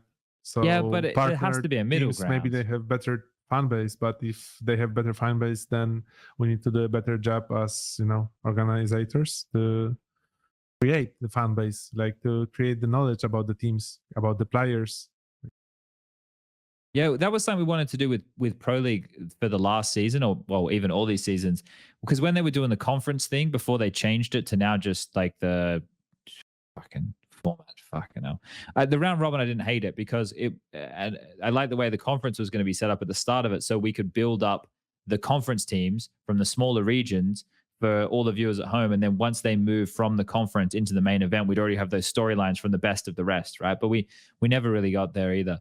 All right. Well, just to finish, there are not really any mega cool questions for some reason. Like 10 people asked about like shampoo, balding. Great questions. Fuck guys. those people, man. Amazing, so funny. Other than that, I just wanted to say, like, honestly, players themselves are not really marketable as they were in the olden days and the golden days, and I don't know what it is about it. Like, to some degree there's a novelty of the whole CSGO thing exploding and everything being, I know, there being more streams, there being like more cameras on people, and then like 2014, 15, 16 is when a lot of people got into, like, a lot of my friends, and I remember watching in those days, it's like every fucking player was interesting in some way, even though if they didn't have a personality, there was something about it, there's the Bialy PUBG, there's always something. And then there were people like you that were like big showmen, and even like Pasha, even if he wasn't talking a lot, he would do something, he would make he would create something. And I feel like a lot of players are not a lot of players are like that today. Like, there's not a lot of people that are really trying to build a show or doing anything. Essentially, they're just playing the game. And then we also have like Zywu, top 2 player for the last 5 years, that is realistically one of the most boring people that exist on this planet. Like, he is not giving us anything to work with. Well, he's not giving attitude. But what is he? He's not interesting. He's not interesting. He never says anything interesting. He's just but what's interesting about him is his gameplay, right? Like, he's doing the Forest arc. Yeah. You remember Forest didn't talk to anybody for years, and he was just like, well, I'm the best. He's more like Neo. Exactly. Yeah. Well, Neo didn't say like, shit either. He's like versatile in everything in a game. He's amazing. Like, Neo's in 1.6, and but he's just there. I think owning. Is the crux of where this is going, Prof, is about asking TaZ how we bring back some more showmen? Yeah, because we essentially the circle is like fans, big teams have fans, small teams don't have fans. How do we get like people to be fans of these new players that are coming in, stuff like that? I think obviously they need to play well, but all of them play well. So that's not really a defining metric in being a fan of a team or not. Like to some degree, yes, you wouldn't have like FaZe now that's winning everything, and then you have Astralis now that's not winning anything. But there is still something that people need to give to, you know, create that fan base. Why don't you have a dance off against Yabi? That could be a thing. good start. Maybe these videos already exist. Maybe they do. You versus Yabi, I could see that one. But TaZ, how do we bring the showman back? I was actually thinking about the videos that were released, like you know, from the after party. From the Furia party, yeah. Yeah. That is like, come on, who did agree for this? Like, imagine all To the be filmed or to yeah, dance? Like, imagine like all the teams, right? Like Vitality, like let's like add all the teams that one of the players like starts puking, it's recorded and it's out. Okay, yeah, it's a free time. Yeah, it's a free time. You need to be a role model. You need to give the example and stuff like that. Like, imagine how much shit that could be. But I think that this is one of the ways to create like connection with the people that, okay, yeah, they are partying. Yeah, they are superstars. They are doing crazy things. Like, who would expect Yabi to dance like that? Yeah. I wouldn't. So I think that this is one of the way. But other than that, there needs to be a lot more, you know. Like there's this after parties, right, all the time after the events, or not? They kind of stopped a bit these days. Like that one right there was run by Furia, so like even had nothing to do with the event. Like the thing is that way like before, there are always the after parties after the events, so players get to know to each other. They were like chill. They could talk. There was a lot of inside things that made people to say certain things as well in the interviews, or you know, or tweet, and it was like more interesting. Making Device cry at the club or whatever that was. Wasn't it Kirby? No, that was being punched at the club. That's a different thing. You see, wasn't. Things were happening. No, well, I hope nothing will happen. But it's these days it's like summer. It's like summer camp for Counter-Strike, bro. I'm telling you, in Rio, the Rio after party of the major winners, insane, most insane scenes ever seen. So you win the major, fucking outsiders. They're like, ooh, let's go, $1 million, whatever. We made history. Their after party literally sitting in the hotel lobby. I don't even know if they had a bottle of wine across the 5 people. I think even they knew it's a fluke. They were sad already. They were already sad. They were like, we've like peaked, boys. Different type of people. They are a different type of people. That's it. But I think something as well, like you look at the config situation, right, that happened in Malta. Well, that's the complete opposite of what anybody's looking for. Like as things have become more professional, we've lost a bit of that air of us, which made us human and a bit more connectable, because they're just fucking people at the end of the day, right? And a lot of them are kids. So a lot of them are learning as they go, and they're hoping to have good role models and stuff. But I was there one night, I was hanging out with Harry and Machine, and we're having a talk. And I'm like, boys, this is like fucking summer camp. We wake up, there's 3 meals a day, breakfast, lunch, and dinner served at the hotel. We get in a shuttle. The shuttle takes us from point A to point B. My experience with the outside world, right, there was none of it. The only other time I got like lunch yard time, you know, so if I wanted to cross the road, if I wanted to cross 3 lanes of traffic and go across to the beach, in a lovely touristy area in Rio de Janeiro, and get some sun and sit on hotel beds, I could. The rest of the time I'm looked after. I show a badge, a guy lets me through. When I'm at the arena, I get out of the shuttle at the door. Like, you think about this for the players, that you know, you don't have to worry about anything. Everything's taken care of these days. It's not like it used to be. So we lose a bit of that. But listen, there was a moment that Spirit was on like playing really good, and Magisk and Siren, I think, they made the interview. Like they trashed like Navi. They said that Navi is like 6th or I don't know, 3rd, or I don't know. The APL. Yeah. They're like laughing how bad Navi is, and how good they are, and they're doing some you know, sort of ranking in their scene. And this was interesting. There was, you know, there was something. They were cooking something finally, right? Yes. Like Simple then said in interviews, I mean, also interesting, right, about them, that they never lost to Spirit. So I don't know what they are talking about. He could say more, right? but he still had something to work with. And I think that nowadays, like, we don't have anything to work with because everyone is like that. Okay, I mean, everybody's too afraid of the public opinion, it's right? not That's the even problem. public opinion. It's about future job, right? It's like, Oh yeah, if yeah, I sure. attack someone from FaZe, let's say I'm in a heroic, then most likely I will never get to FaZe. If Yeah. I attack someone in I don't know Liquid, then I might have bad rep in the USA. So I will not attack anyone and say anything. Like, by attack, I'm saying they suck. For example, like, nobody says anything, right? And that's why we are a bit in a bad spot. That everyone is afraid to say what they think, because I'm sure that many players think that this guy is shit, this guy is bad, that this team is losing because of certain player, but they are afraid to talk. Public opinion, one thing, and pressure, second thing. They don't want to have like extra pressure on them, and because of that, we are recording vlogs from events, and we are looking like YouTubers instead of being esports personalities. We are going to YouTube and trying to be popular instead of building our rivalry, like building some real emotions which you have in every sport. Yeah, I like that. I don't like where we're at. I like where we could be going. The idea, yeah. Yeah. No, because that's one of the big reasons why, I know it's simple, but having the teams sitting across from one another, because even then you get like a little bit, right? And like, that's the thing. At the end of the day, this should be fun, but more paramount than all of that, it's competition. And the reason that like everybody loves doing this is because you do determine who's better than who. Like, outplaying somebody in a clutch or outcalling somebody, like, those are the great feelings, and talking shit about it is even better. Like, that's because you're measuring yourself against someone else. It's also what creates interest, right? And like, this is, at the end, this is an entertainment business. Of course it's competition, but why the competition is interesting is because it creates entertainment to people who are watching it, right? It's not just about being the best at the game. It's about providing something to watch for people out there, right? That's who pays for you, essentially.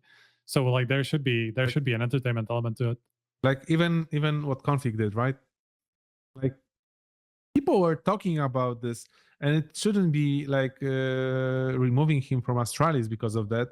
He should be like, there should be a perfect example what to do next time. Yeah. He should be like, yeah, now I understand, bro. I messed up, and next time I should do this. And this is like a story which is for some it's funny, for some it's serious, right?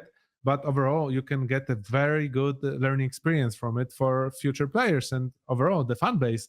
And there's something is happening, right? Oh, he's a human. he broke his leg, and now he has to pay for it, right?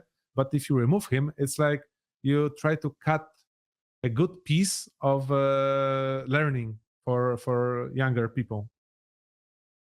Well, what we should have done is we should have found the club promoter and put on an event. Done in the YouTuber style you're talking about. Bro, we could have done some celebrity boxing. Bro, we have a lot of this stuff in Poland. Are you going to take part?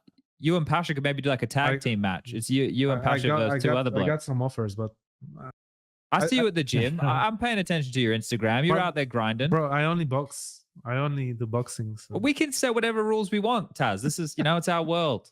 But if it will be needed, then we'll be back. The Virtus Pro will come back, and the all golden or platinum 5 will come back and do the boxing match. Still some naming rights there, I'm sure. All right, we'll get the Freakazoid Cooper. Well, this is what we were thinking. Fighting. We do the WWE, but we turn it into Counter-Strike, TaZ. So we do get you and the old boys back together. We get like Freak, Skadoodle, Sean Gare, Shroud. They're in their tank tops. Yeah, nothing can come back out. They are big. They're strong. Yeah, but we build. There's no fighting here. We make it Counter-Strike. Don't worry about but we do it full. The games are scripted. Like, at one point during the game, you will get up and you will pick Jordan, Nothing Gilbert up and throw him through a table, right? You live just like, we'll script it and it'll be entertaining Counter-Strike. And we get the old boys back, Zeus, Senya, Markelov can come out. He's doing some streaming now. We'll get Forrest with the Swedes. We'll make it all happen. Yeah. And I reckon we'll make millions. So, the boomers. Yeah, exactly. Because that's the thing. Kids like Prof, they still have fond memories of back I in the- am 32. Oh shit. Fuck. Fuck. All right. All right. Well, we're out of questions. You said, Prof. You said there were no good ones. Yeah, we Okay. answered all of them. All right. Well, I guess we're at towards the end of this one here. Yeah. TaZ, is there anything that you want to say to the people at home, or is there anything that you feel that you didn't get off your chest here this evening? I don't know. It's hard to say. Well, you can come back. Like if Do you you want to come back on the wanna- show in a couple of weeks, you feel free, mate. You can always talk about the Mercedes, but that's like a full episode. Right? Well, yeah. That if I would want to talk about it, it would be full episode, right? But to make it short, it wasn't as clean cut.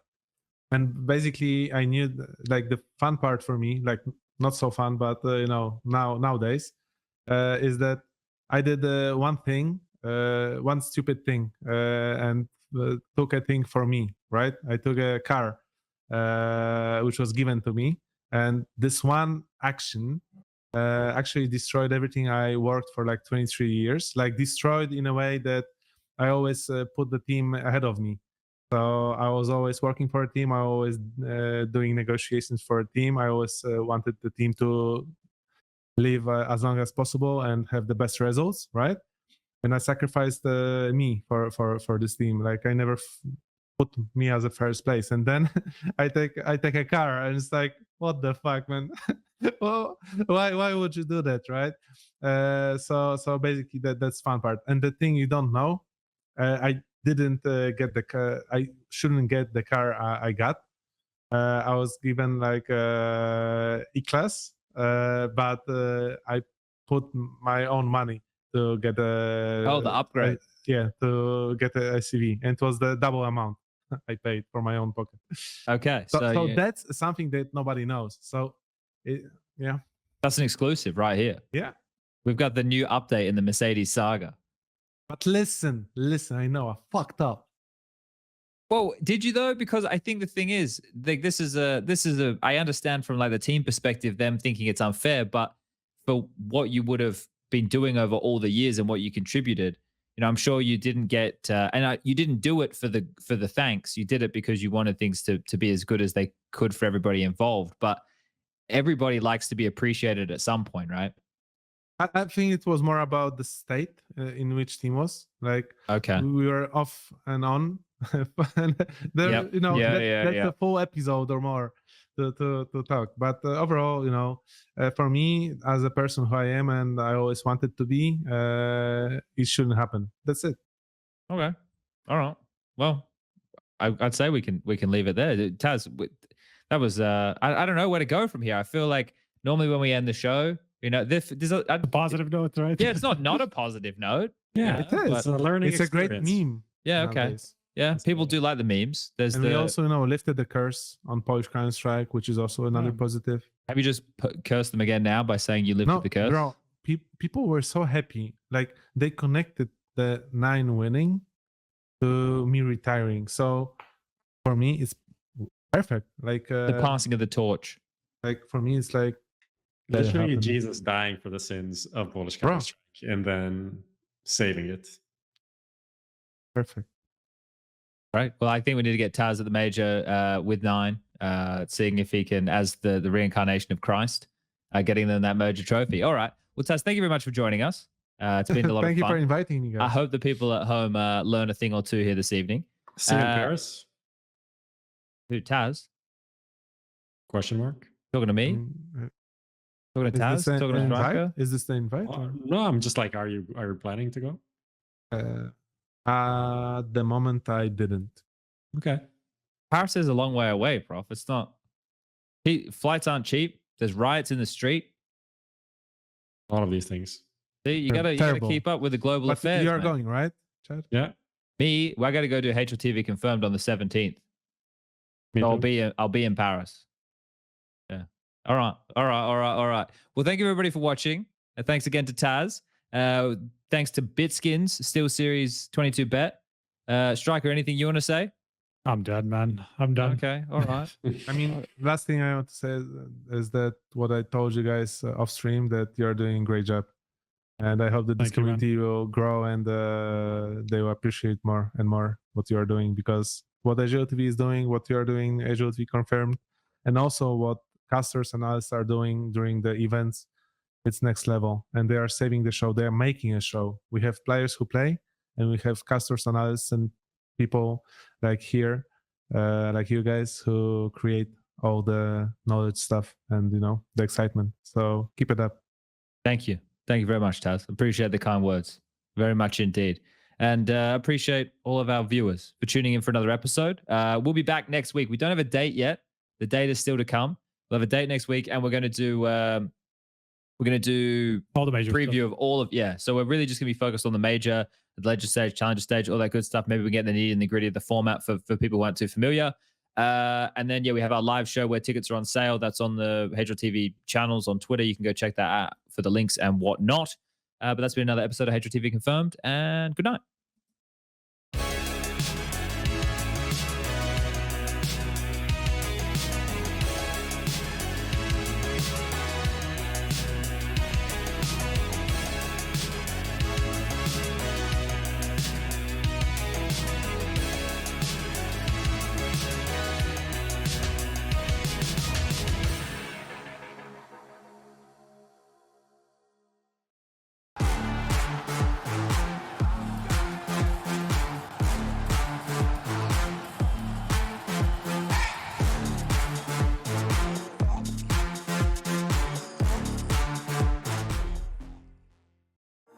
Finally, I found what I was looking for.